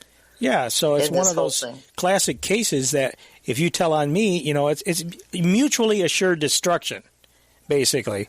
It's the doctrine of mutually assured destruction, where if you destroy me, I destroy you kind of thing. So here's Lou Dobbs interviewing Tom Fitton of Judicial Watch, and they're talking about the inaction from the Justice Department. There won't be any unseemly truth for voters to consider as a result of the activities and the high energy that the Justice Department brought to the investigation of Obamagate, the worst crime against a president of this nation in our history. Your reaction? Well, I can't. It's outrageous, but I'm not surprised. I haven't seen any indication of a serious criminal investigation of the coup cabal, as I call it, beyond Mr. Kleinsmith, who was handed to them on a silver platter over a year ago, and they still kind of messed up that plea deal. I mean, it's outrageous. It's outrageous. Well, and the fact of the matter is that Attorney General William Barr, a lot of people, and I will include myself among them for a period of time, had high hopes. But as Senator Johnson says, this is a political decision that was made. This Justice Department is, well, it's not as politically corrupt as under the previous Attorney General, but this is sure as... I would argue with that point, by the way. Well, not anything to do with justice This is outrageous what we are seeing. John Durham, this Justice Department, and the culture of let us investigate for a year and a half. In other words, give every perpetrator and evildoer all the time in the world to change evidence, to manufacture evidence, to bury evidence is outrageous. This is not a sophisticated investigative department. They are a clown show, and pathetically so. Your thoughts? Well, these documents have been, presumably they've had for years. When Mueller was hired, he had indictments and prosecutions, and he was basically done in a few months. Compare and contrast that with Mr. Durham, and you'll see that, in my view, he's not willing to prosecute anyone. The crimes have been out there and outlined for years. Devin Nunes exposed the FISA scandal years ago. Okay, I got to cut it there because we are just about out of this hour already. Stay with us, folks. Hour number 3 is straight ahead, and we'll hit the ground running once again with a lot more information. Don't go away.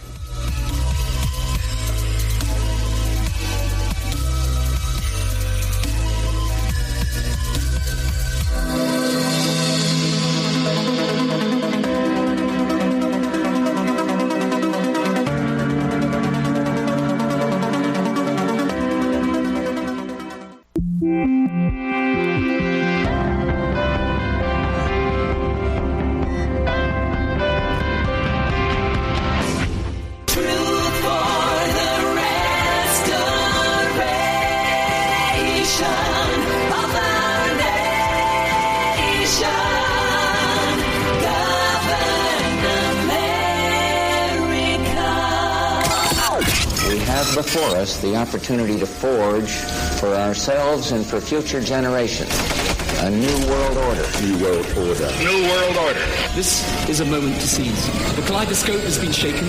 The pieces are in flux. Soon they will settle again. Before they do, let us reorder this world around us. A new world order. A world where the United Nations is poised to fulfill the historic vision of its founders. Nevertheless, the United States is in a key position to shape this so that the problem of the Bush presidency will be the emergence of a new international order. The first decade of the 21st century, that out of what will be seen as the greatest restructuring of the global economy,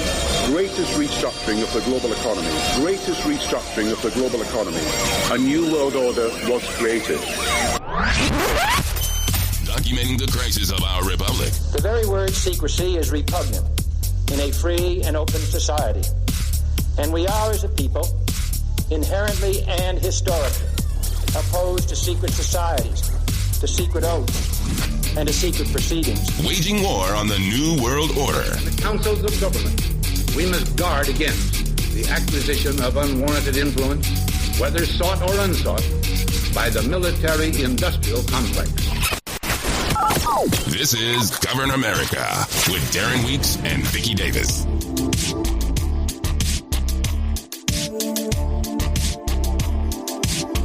Live from FREMA Regions 5 and 10, this is the third and final hour of Govern America. I'm Darren Weeks. Vicky Davis is here as well. I don't think we gave out the information on the website, so let's go ahead and do that and get that out of the way. The website for the show is governamerica.com. That's governamerica.com. You can listen to past shows, archives. You can subscribe to the podcast. There's news and information there that's updated continuously. GovernAmerica.com. And Vicky Davis has her websites. Go ahead and give your information out, please, Vicky. Okay, my newer website is thetechnocratictyranny.com. And my email address is eyeswideoopen@channelingreality.com, which is the name also of my older website, channelingreality.com. All right. So check them out. Check out the information. Check out the research. And we are talking today about the seditious overthrow of our government, of our country, but really nationhood all around the world. And we see the criminal element rearing its ugly head in a major way, and yet there doesn't seem to be any enforcement. I can understand somebody wanting to, being frustrated about the lack of enforcement, especially when you have gangs of people running amok, which are skating. There's no investigation of local officials who are clearly communists, who are clearly seditious in their intent. Yeah. And the silence from the federal government, the silence from the FBI is deafening. It's very frightening to see this unfold before us. And all I can say is you better hang on to your firearms, because that is the only thing, I think, Vicky, that's keeping us from being picked off. I really believe that. I think you're right. There are two factions, but really the truth is that those two factions are being run by the same organizational structure, and the objective is to submerge our nation state into the technocratic global governance system.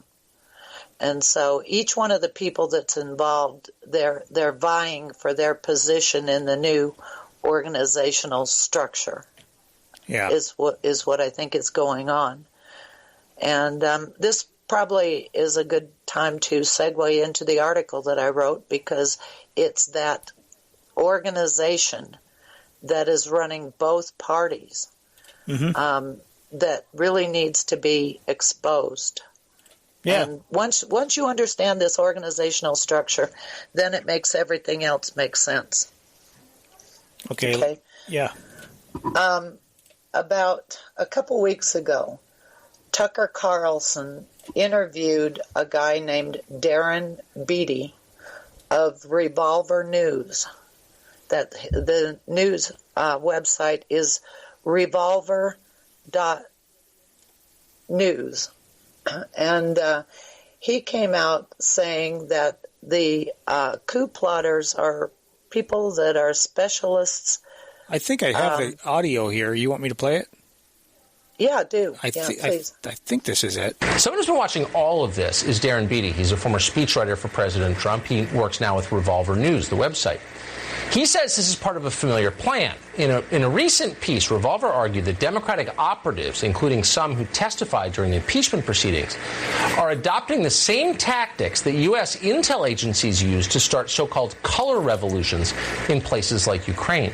Darren Beatty joins us tonight to explain. Darren, thanks so much for coming on. So, for our viewers who are not familiar with the color revolutions in Eastern Europe, state as clearly as you can what you think is going on right now in this election. What's the end game for Democrats? Yes, thank you for having me. Many have described the actions taken against Trump as a coup. And this is certainly correct, but it's a little bit general and vague. What's unfolding before our eyes is a very specific type of coup called the color revolution. It's a regime change model favored by many in our national security apparatus, particularly against Eastern European countries, to overthrow, target regimes that they don't like. One model, which is not the color revolution model, is purely sending a bunch of troops into a country and removing by military force a leader you don't like. That's like the Iraq model. Right. The color revolution model is a little bit more delicate and subtle. It has several characteristics, but the chief characteristics of it is a combination of an engineered contested elections scenario combined with massive mobilized protests, which they call, as a term of art, peaceful protests and acts of civil disobedience. If that sounds familiar, it gets even better. It's not only the same strategies and tactics used against Trump that's used against Eastern European dictators that our national security apparatus doesn't like. It's literally the same people who are color revolution professionals who have a long history of using these same tactics against foreign leaders they don't like to use against democratically elected President Donald Trump. It's the same people using the very same playbook. Now, I'd like to talk about one of the key figures in this operation, a nexus point not only between color revolutions overseas and the color revolution against Trump, but a nexus point between lawfare and mass mobilization and so-called peaceful protests. This is a man by the name of Norm Eisen. Norm Eisen is a key legal hatchet man, Democrat operative, former Obama ethics czar, believe it or not. And he is also a key architect of nearly every effort to censor, sue, impeach, and overthrow the president. He is the author of, in fact, a color revolution playbook, literally called the playbook. And one of the items he calls for in his playbook to overthrow regimes overseas he doesn't like is engineering election fraud scenarios, using election fraud to engineer mass protests to question the legitimacy of the target leader. Norm Eisen has a long and checkered history going all the way back to his days at Crew, which is a lawfare arm. He's been behind over 180 lawsuits against Trump. He authored 10 articles of impeachment before the president's phone call was even made.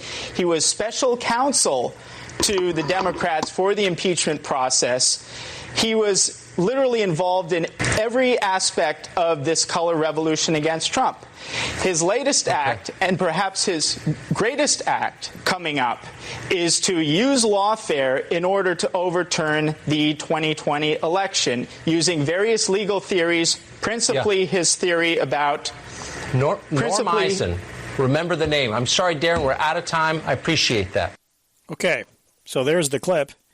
Okay, yeah, after I heard that, I was really excited that somebody made that connection in this country. Yeah, on Fox News, no less. Yeah, on Fox News. So when I was listening to the debate, the presidential debate between Trump and Biden, it was either before the debate or after the debate when they introduced the chairman of the Commission on Presidential Debates, or co-chairman, whatever. His name is Frank Fahrenkopf. Mm-hmm. When I heard that, I about fell off my chair because Frank Fahrenkopf was involved from the beginning, from the absolute beginning, in the establishment of the National Endowment for Democracy. Yep. And what the National Endowment for Democracy is, it's a government-funded foundation to bring democratic change in Europe to the Eastern European countries. It was established during Ronald Reagan's administration in 1983. Reagan gave a speech to the British Parliament in 1982 where he proposed it. But actually, the proposal for it came from an organization called the American Political Foundation, of which Frank Fahrenkopf was a participant, and he was also chairman of the Republican Committee at the time. Mm-hmm.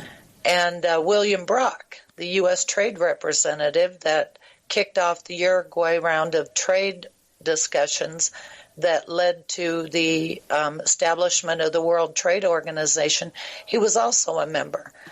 And their proposal was to have a foundation on the German model of, and I'm going to mess up this name, Stufingen or whatever.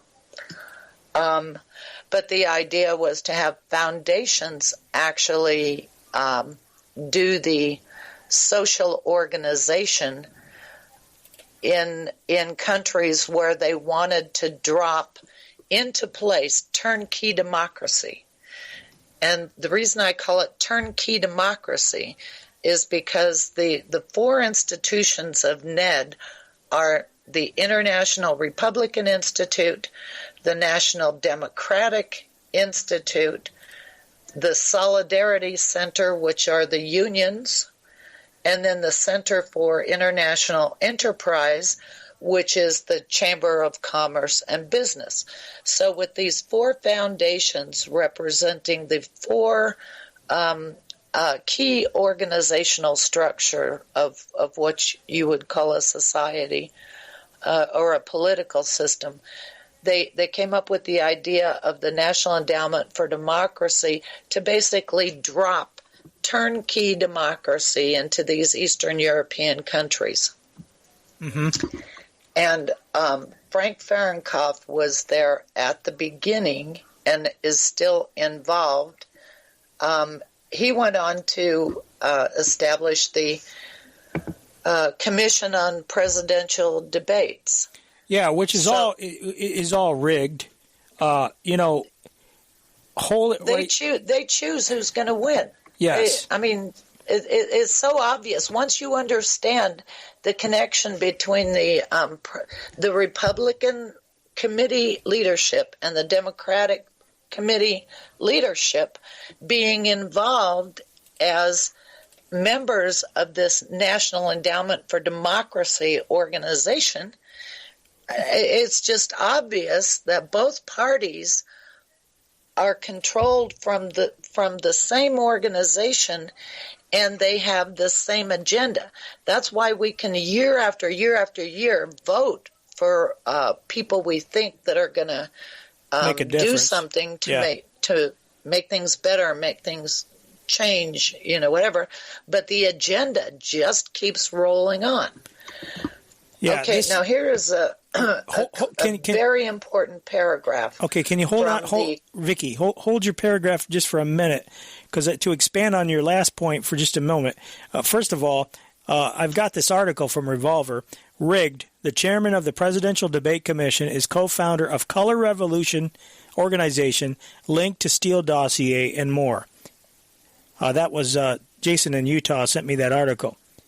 They talking here from the failed Chris Wallace-Biden tag team attempt against Trump to biased moderator Susan Page's shrill interruptions of Vice President Pence to the Presidential Debate Commission's ridiculous and politically motivated effort to force a virtual debate on Biden's behalf, patriotic Americans have been caught on the fact that there is something deeply unfair about the presidential debates. The clear bias has justifiably led many observers to wonder what's going on. Just yesterday, the White House press secretary, Kayleigh McEnany, called out the commission directly. Anyway, her characterization of the commission is correct. However, it's corruption and bias goes beyond the simple fact that it's in the tank for Biden. The nominally Republican chairman of Presidential Debate Commission, Frank Fahrenkopf, is both a co-founder and current board member of the International Republican Institute, a top color revolution propaganda outfit. The IRI was run by never-Trump neoconservative John McCain for decades. It is closely linked to the thoroughly discredited Steele dossier at the center of the Russian hoax. You see how everything ties together, people? At first glance, it might appear as though Fahrenkopf's Republican Party membership, combined with his board membership at the International Republican Institute, lends him, and by extension the Debate Commission, some semblance of balance. The Debate Commission's board has a Republican co-chair and a Democrat co-chair, creating the appearance of fairness and bipartisanship. Nothing could be further from the truth. Bipartisanship in the Trump era all too often means that the corrupt establishment elements of both parties join arms to undermine Trump and his agenda. A debate commission consisting of John McCain and Hillary Clinton would be technically bipartisan, but it would not be balanced when it comes to Trump and his supporters. Globalist Republicans and globalist Democrats have far more in common with each other than they do Trump. Our choice of John McCain in this example is not arbitrary. As it turns out, the late Senator John McCain served as the chairman of the board of the International Republican Institute for 25 years. Anyway, it goes on from there. It provides some tweets. They have a Washington Post article, and they talk about how it reveals George Soros' Open Society Foundation was furious at that Trump would dare to downscale a democracy promotion event at the State Department. Inside the State Department, quoting from the article, the project is organized by the Bureau of Democracy, Human Rights, and Labor, which drew up plans last year. The original idea was to hold it at the Washington Convention Center, which foreign ministers from all democracies invited and included robust engagement by U.S. senior officials. They proposed a scaled-down event that would be held at the State Department, shortened to half of one day, and only include representatives of the organization's governing council, which has 30 members. Anyway, I'm going to leave that there. I don't want to read the whole article, but this article connects some major dots, and this is the guy that was talking to Tucker Carlson. I believe, well, it's his website anyway. One other thing that I wanted to mention, and then I want you to get back to what you're talking about, because this is right in line, and I don't want to miss it. Since we're on the subject of the debate commission, they chose a moderator to do the second presidential debate. Now, it's up in the air. I guess it's been canceled now. But the name was Steve Scully, who Trump promptly called a never-Trumper. Then, very oddly, Scully's Twitter account then tweeted at Anthony Scaramucci, who is Trump's ex-communications director, and by the way, very anti-Trump now. But this debate moderator, Steve Scully, his Twitter account, tweeted at Anthony Scaramucci asking him his advice on whether or not to respond to Trump. I mean, it was a very odd situation. In fact, let me just play this real quick, and then I want you to get back to what you're talking about. President Trump weighs in on the controversy surrounding the moderator for the second 2020 presidential debate, Steve Scully. In a tweet Friday morning, the president spoke out against the C-SPAN political editor, noting he is a never-Trumper, much like Chris Wallace. The spotlight turned on Scully Thursday night when he posted a controversial tweet asking for advice from staunch opponent of President Trump's, Anthony Scaramucci. Following a series of President Trump's comments on the moderator's objectivity, Scully publicly tweeted to Scaramucci asking, quote, "Should I respond to Trump?" The incident has triggered a wave of backlash as it indicates Scully could be biased against President Trump, even though he was slated to moderate the October 15th debate between the president and Joe Biden. Many concluded Scully meant to send the tweet as a private message, and he soon deleted the tweet. However, the Commission on Presidential Debates claims Scully's Twitter account was actually hacked. I do know, and you probably pick up on it in a minute, that he was hacked. There's apparently something now that's being on television and the radio saying that he talked to Scaramucci, who's the guy who was in the White House for a while, Scaramucci, and that he's been talking to Scaramucci. He was hacked.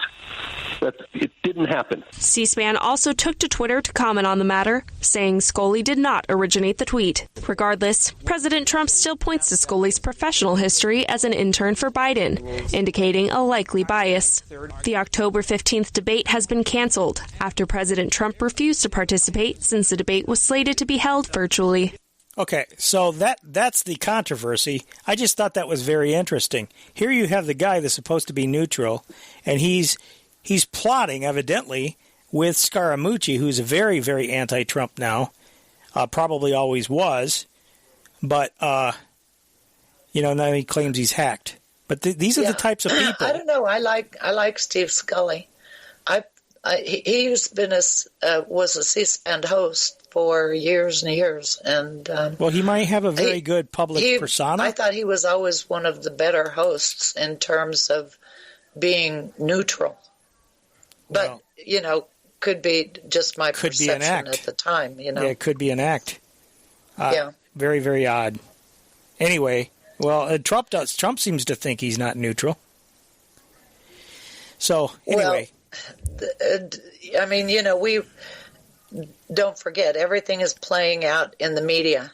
It's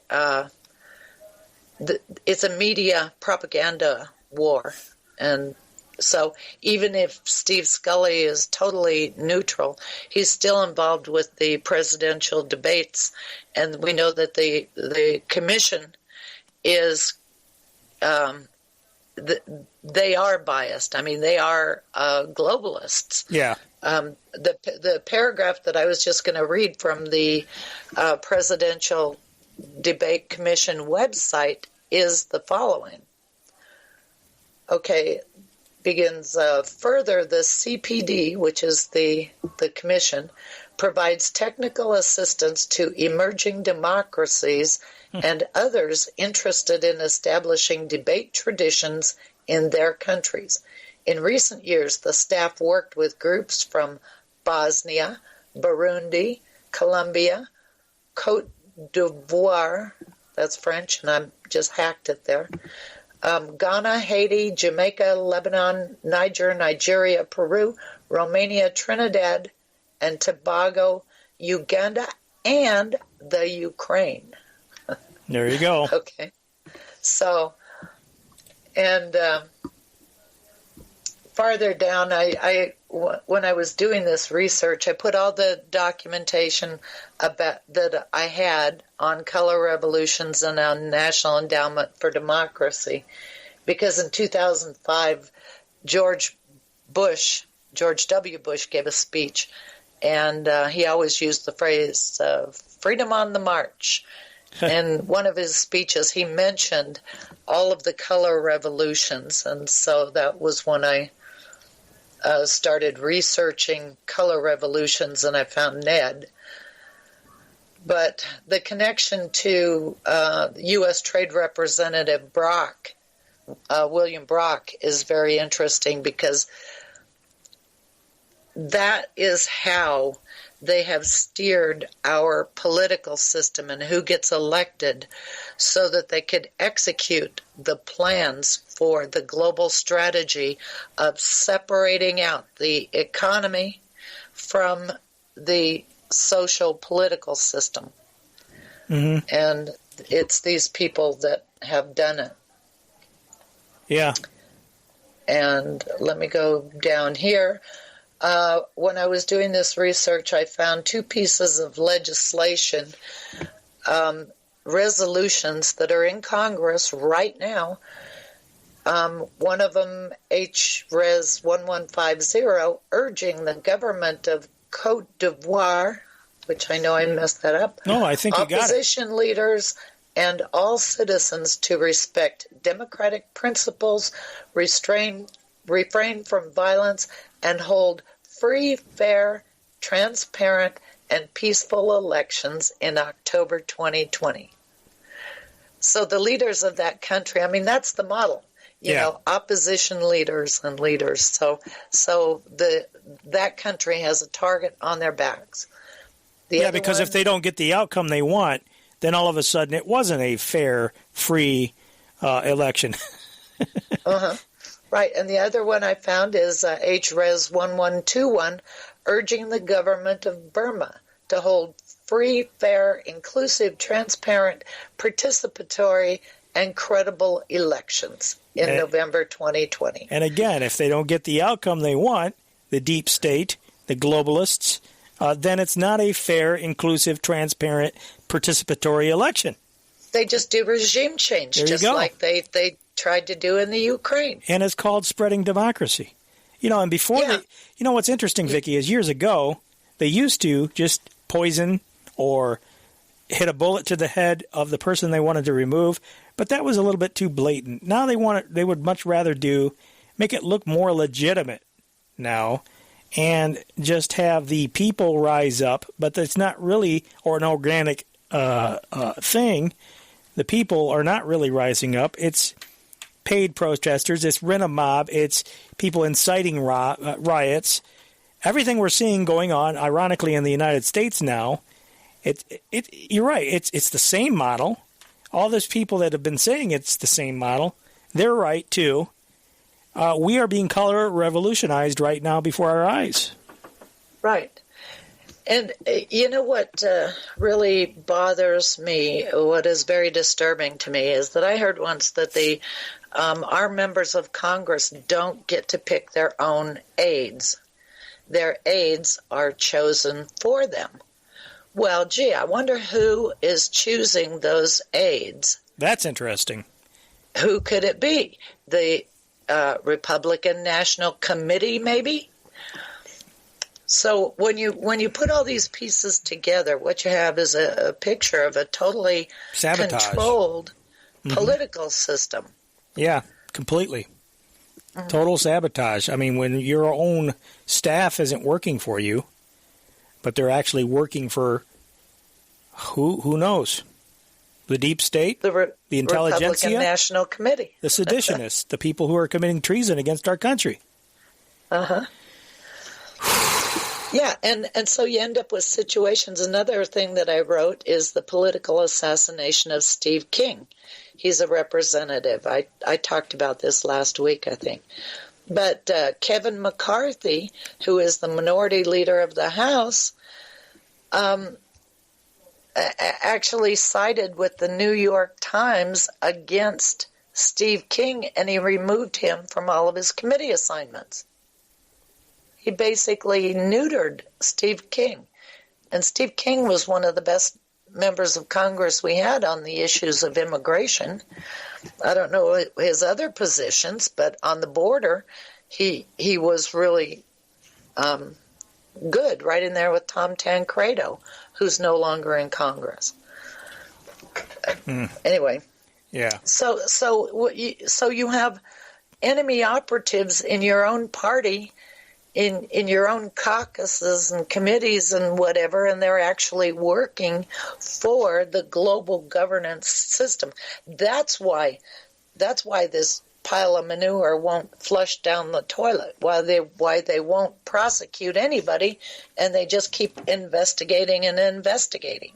Yeah, and as we pointed out before, involved. When documents are subject to criminal investigation, you can't get them with a FOIA request because this is a part of an investigation.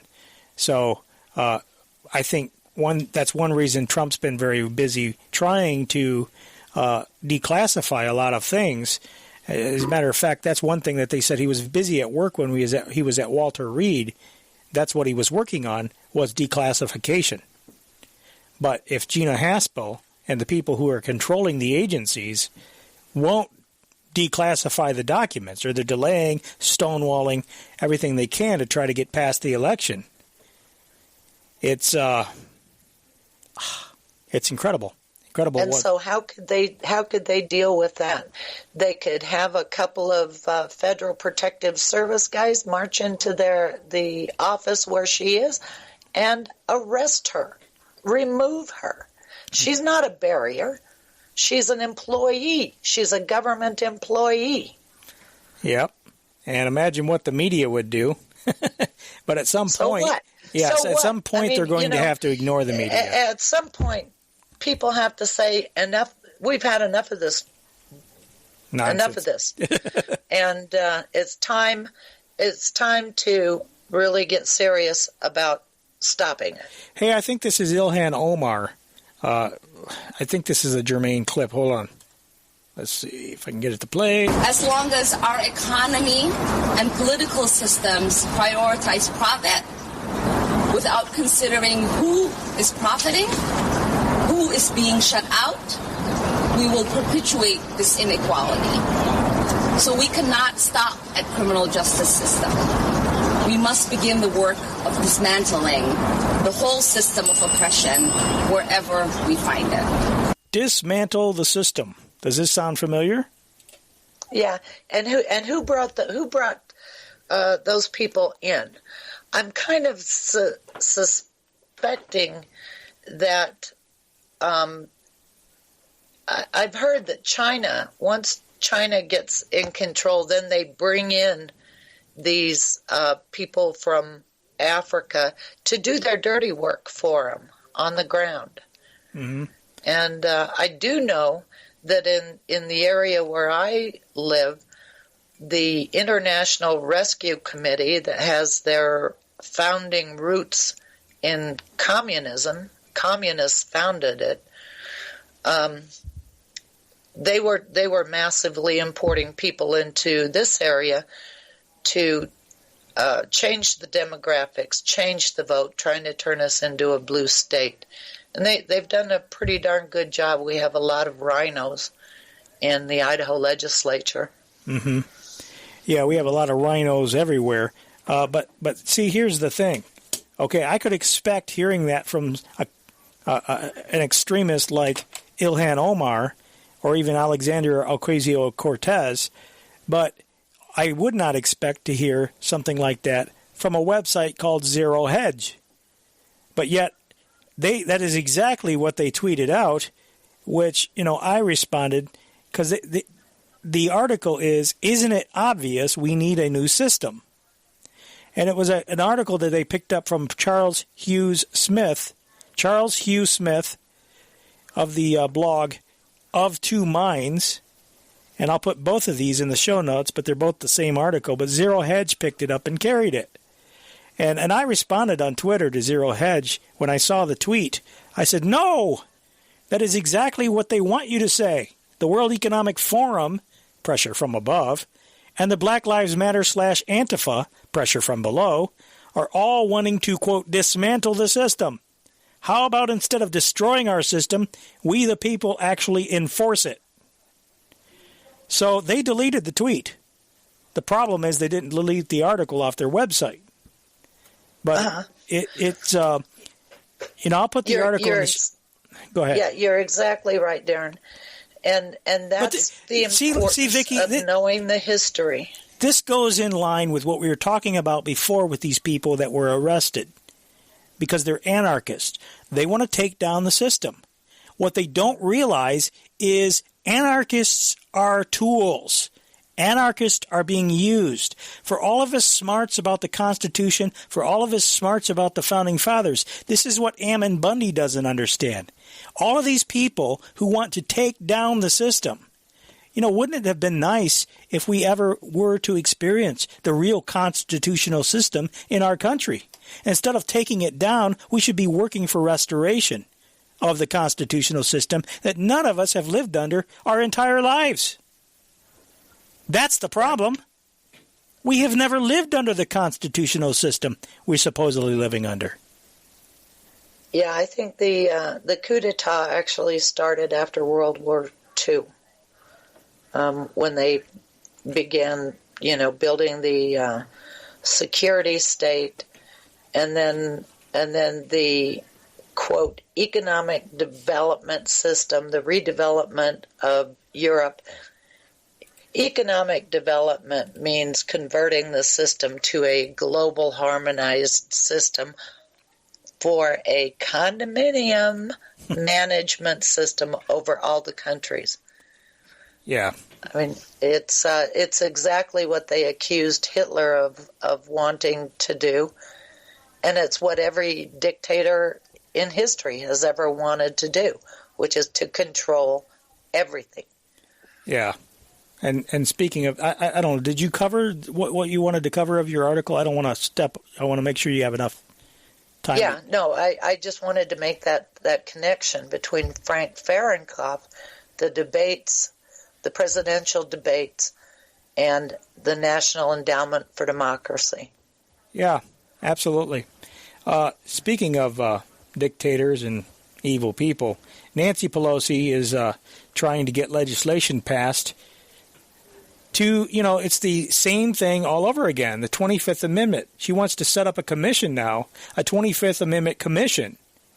The Democrats keep trying to do the same things over and over again, but this time it looks like it might not actually be for the same purpose.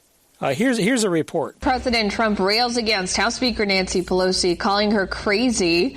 The president made those comments today while speaking on Pelosi's proposal to create a 25th Amendment commission. President saying, quote, "We can say it nicely or we can say it badly. Joe Biden's in no condition to be a candidate." He went on to accuse Pelosi of forming the legislation to oust Biden should he win in November. The 25th Amendment that crazy Nancy's playing around with, she's gone crazy. She's a nut job. But this 25th Amendment, I think they put it in so they can get Kamala in. That was the first thing I thought of. And by the way, the Republicans have been really very good to me. Well, for more on the legislation and Pelosi's announcement, here's One America's Christina Bobb. Speaker of the House, Nancy Pelosi announced that she is creating a commission on presidential capacity. She's basically convening members of Congress to consider the president's ability to carry out his duties. While there appears to be no foreseeable way forward to declare President Trump unfit for office, Speaker Pelosi herself said this move had nothing to do with President Trump. As he introduces legislation to establish a commission on presidential capacity to discharge the duties and the powers and duties of the office. This is not about President Trump. He will face the judgment of the voters. But he shows the need for us to create a process for future presidents. She clearly states the intent is for future presidents. If Pelosi does not believe this commission is to examine President Trump, the only other alternative in the foreseeable future is that she intends to use the legislation to declare Biden unfit to hold office. That would leave Kamala Harris as president, and she would likely nominate Nancy Pelosi to serve as vice president. President Trump himself believes this is her plan, according to his tweet today. He says, "Crazy Nancy Pelosi is looking at the 25th Amendment in order to replace Joe Biden with Kamala Harris. The Dems want that to happen fast because Sleepy Joe is out of it." If she does, in fact, intend to use the commission to declare Biden unfit, this is a self-serving move by Pelosi to get herself installed as vice president. She is bypassing the will of the people and creating a government the way the Democrat establishment wants it established, not elected. This also is a clear indication that Democrats are aware Biden is unfit to serve and that he shouldn't even be allowed on the ballot. This could be a huge signal that Democrats are actually trying to rig the presidency to install an unpopular candidate who could never win through voting. It still remains unclear why Pelosi and House Democrats are moving forward with the commission, but doing so to declare Biden unfit seems to be the only likely way this bill could accomplish anything. If Pelosi does in fact intend to try to use this to thwart President Trump, she is not likely to succeed. She has many procedural hurdles working against her. I'm Christina Bobb, One America News, Washington. Okay, so I don't know. I think they kind of nailed it. I think the president nailed it. I think One America News nailed it. It likely is to get Joe Biden out. But, if such a regime was to be put into place, I don't know. The way I look at the 25th Amendment, of course, Section 3 enables the president to voluntarily give power to the vice, to the vice president. But Section 4 is what we're really talking about here, and that's basically geared toward incapacitation. And the vice president or, the majority of his cabinet, whatever, has to be on board with doing that. In fact, I got there's a pretty good article that was put together by Michigan State University, ironically. There was a law professor there who was answering questions, and he discussed how the transfer of power would work under Article 25, or Amendment 25. He says, recognizing that the president might be incapacitated but unwilling to admit it, or more problematically unable to admit it because he is unconscious. The 25th Amendment also includes Section 4, which transfers power without the president's consent. Instead of Trump transmitting his, or Biden or whoever, transmitting his declaration declaring he's unable, Pence and a majority of the core members of the cabinet do so. There are either 14 or 15. It is unclear whether Chad Wolf, he's an acting member of the cabinet, whether or not he could participate. As in Section 3, power immediately transfers to the vice president. If Pence and the cabinet members did invoke Section 4 whenever Trump felt able enough to resume his duties, he would send a declaration to that effect, kicking off a 4-day waiting period during which Pence would remain in control. If Pence and a majority of the cabinet did not agree with Trump's declaration within those 4 days, Trump would retake his powers.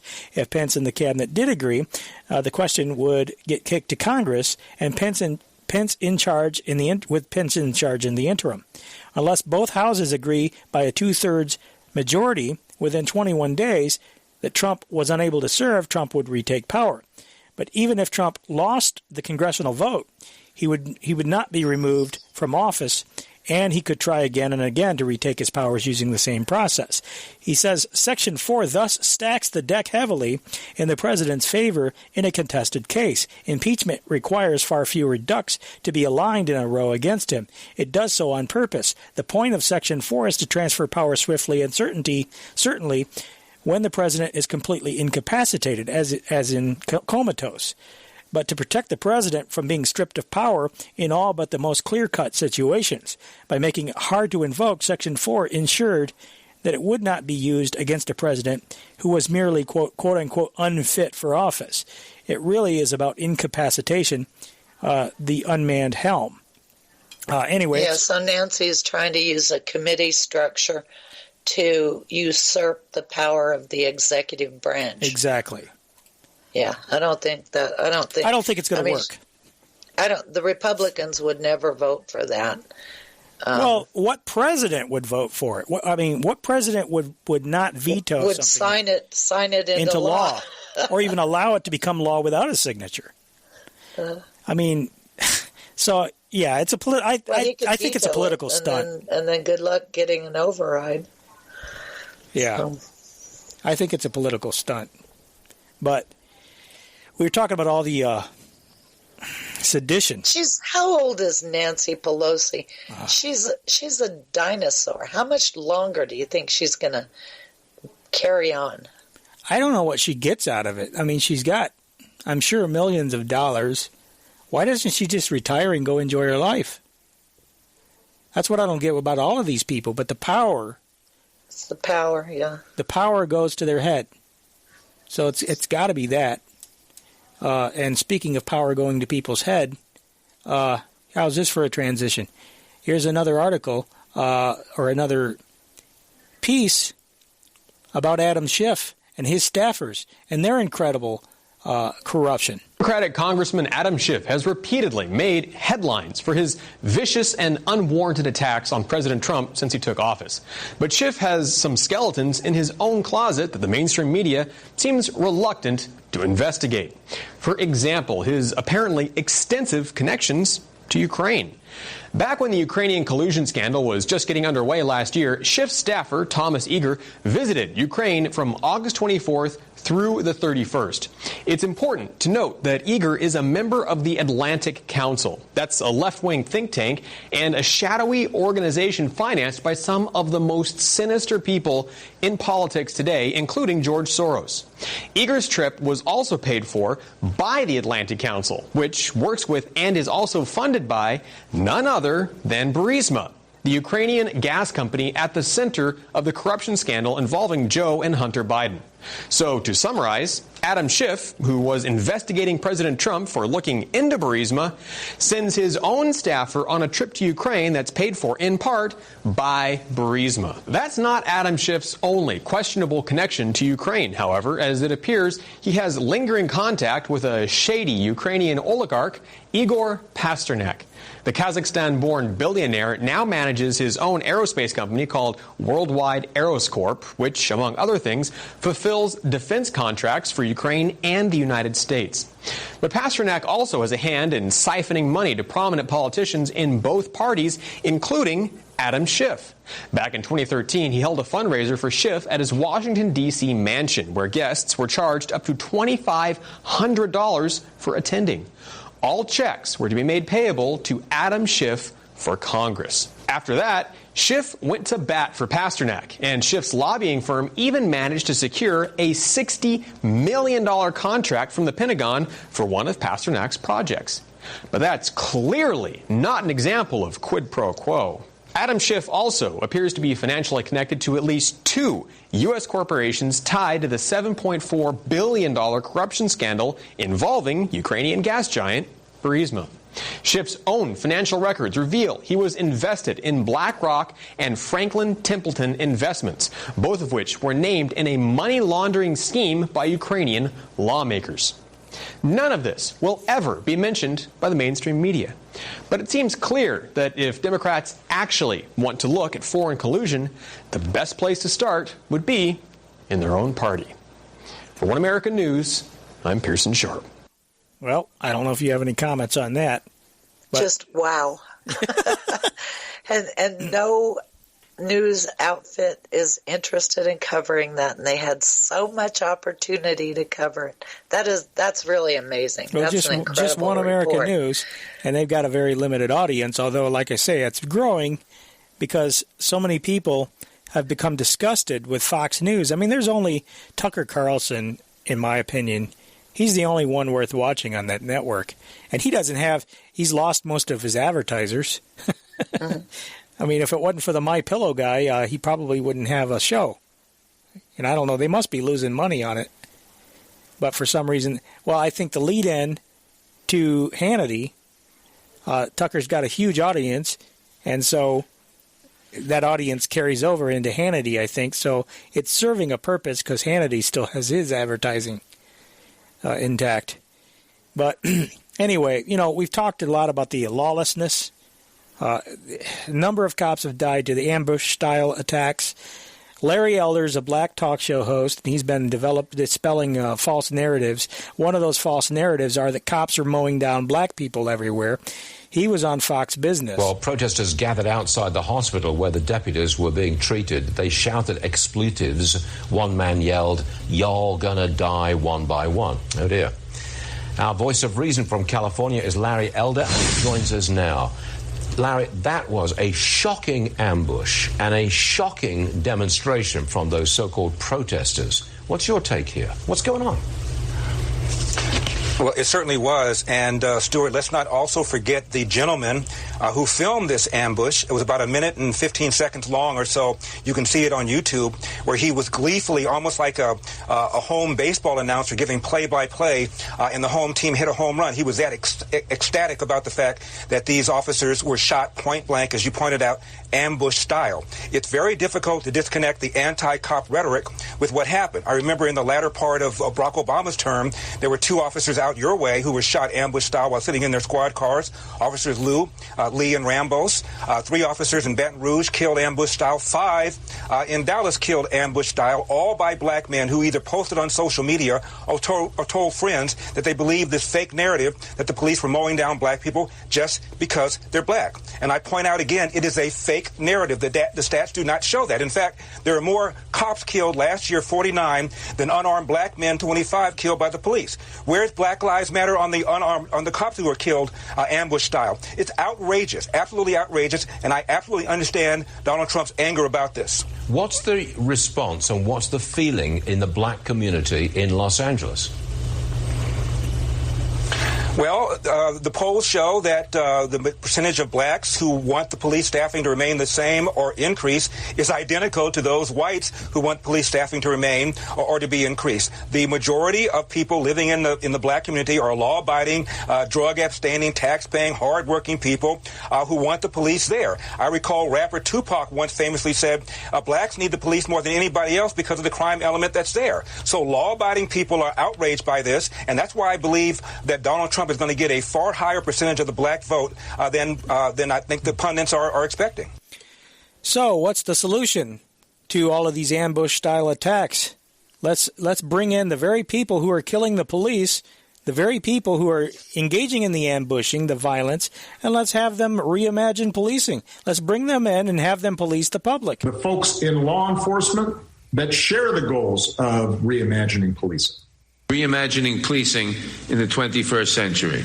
Rethinking and reimagining policing. Community efforts to reimagine policing. To reimagine policing. We have to reimagine what policing looks like. Reimagining policing, reimagining our public safety. Reimagine a citizen-led approach. You can begin to reimagine law enforcement. Reimagine public safety in this country.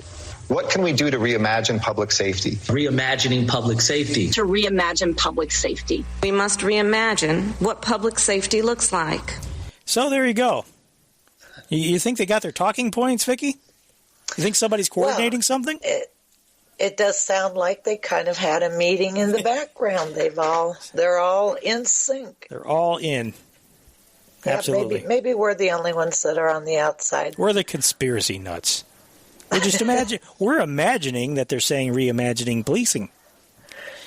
Another thing we can imagine is the fact that apparently, according to Paul Joseph Watson, the city of Seattle is paying Antifa militants to write F the police on Black Lives Matter murals.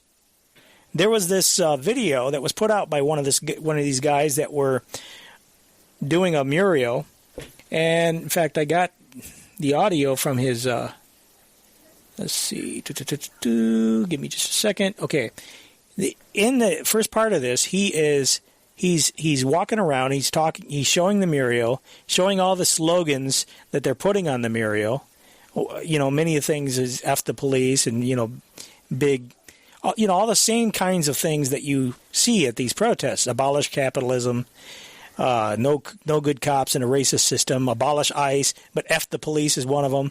All cops are bastards. Because these are the good citizens. These are the upstanding citizens that are there to help keep society going, right? Yeah, so he's walking around and he's showing this thing off. This is what the final would look like. They have like 3 or 4 shirts going. Right here. We should do that on one of these neighborhoods. He's showing his mural. You could dig it. Hey, look, and the funniest thing about this is the police, no, not the police, excuse me, the city of Seattle is paying me to do this, so it's beautiful. You know what I'm saying? Oh my God. No good cops in a racist system, city of Seattle. Jenny Durkin, you next. You can't hide. We charge you with what I gotta finish the sentence. No justice, no peace, buddy. Yeah, so those are the slogans. The city of Seattle is paying him to paint. Yes, now, that's what he says. Just the icing on the cake. Yeah, I mean, that right there tells you there needs to be an investigation. It's too bad we don't have a Justice Department. Oh, no, please, not an investigation. It's mind-blowing. And then you got, and I've got to give, not equal time, but Trump appoints Amy Coney Barrett. Amy Coney Barrett as a nominee to the Supreme Court. This woman should not be on the Supreme Court. Well, why is that? What? Because she's a huge corporatist. She's a huge corporatist. So was John Roberts. Yes, and I've got a. Well, I'll tell you what. Let me play this real quick in the waning moments of the broadcast. Here's a little sound bite here for people to understand a little bit more about this appointee. For example, Barrett, I would oppose her nomination personally. So I would do whatever I can to see her nomination fail. I have no interest in seeing someone like that on the bench. She comes from the corporatist. I should have set this up better. This is constitutional attorney Robert Barnes. Pro-government, pro-establishment wing of the party. She was one of the judges who just approved the Illinois governor's lockdown orders. That tells you that tells you all you need to know. That, so how someone leans on that issue tells you a lot about what kind of Supreme Court justice they'll be. She was the daughter of a Shell Oil, comes from the old money corporate South, a world I'm very familiar with, and the kind of people I would never want to see in positions of power. And so that's the world she comes from. Her dad was a big Shell Oil corporate lawyer. She goes to Notre Dame, Clerks. But if people are wondering, how is it some conservatives are saying they know that Barrett's a wonderful conservative and so on and so forth. This is the law of the clerk. This is that the way politically you get yourself appointed to a high-ranking judicial position is you get yourself to be a clerk for one of the Supreme Court justices, and people just assume that your politics mirrors that Supreme Court justice. Problem is, everybody knows how to game that. So you just pretend to fit that justice's politics. This is how Justice Roberts got on the bench. You do two things if you're on the Republican side of the aisle. You let people know that you believe Roe v. Wade should be overturned, even if you don't believe that, because that way you'll have a bunch of pro-life support pushing you through, like Roberts. That's exactly what happened with Roberts. And you play the corporate side of the equation, but most importantly, you get that justice, his extended intellectual heavyweights, to lobby for you to be appointed to the judicial bench down the road, whether it's district court, court of appeals, Supreme Court, you name it. And so that's a lot of that's why people are pushing Barrett. The difference between Barrett and Lagoa is Lagoa didn't go clerk for Supreme Court justices, whereas Barrett did. And so because of it, it's that group of elite power wanting to keep their monopoly on power who are pushing Barrett. Barrett's a bad nominee. Not only is she unlikely to even get through because of positions she's taken in the past, but her rulings, both her scholastic history, her professional history, if you understand how this clerkship game works, you know that's not the path to go. So there you go. She's all in with the police state. She's all in with the corporatocracy.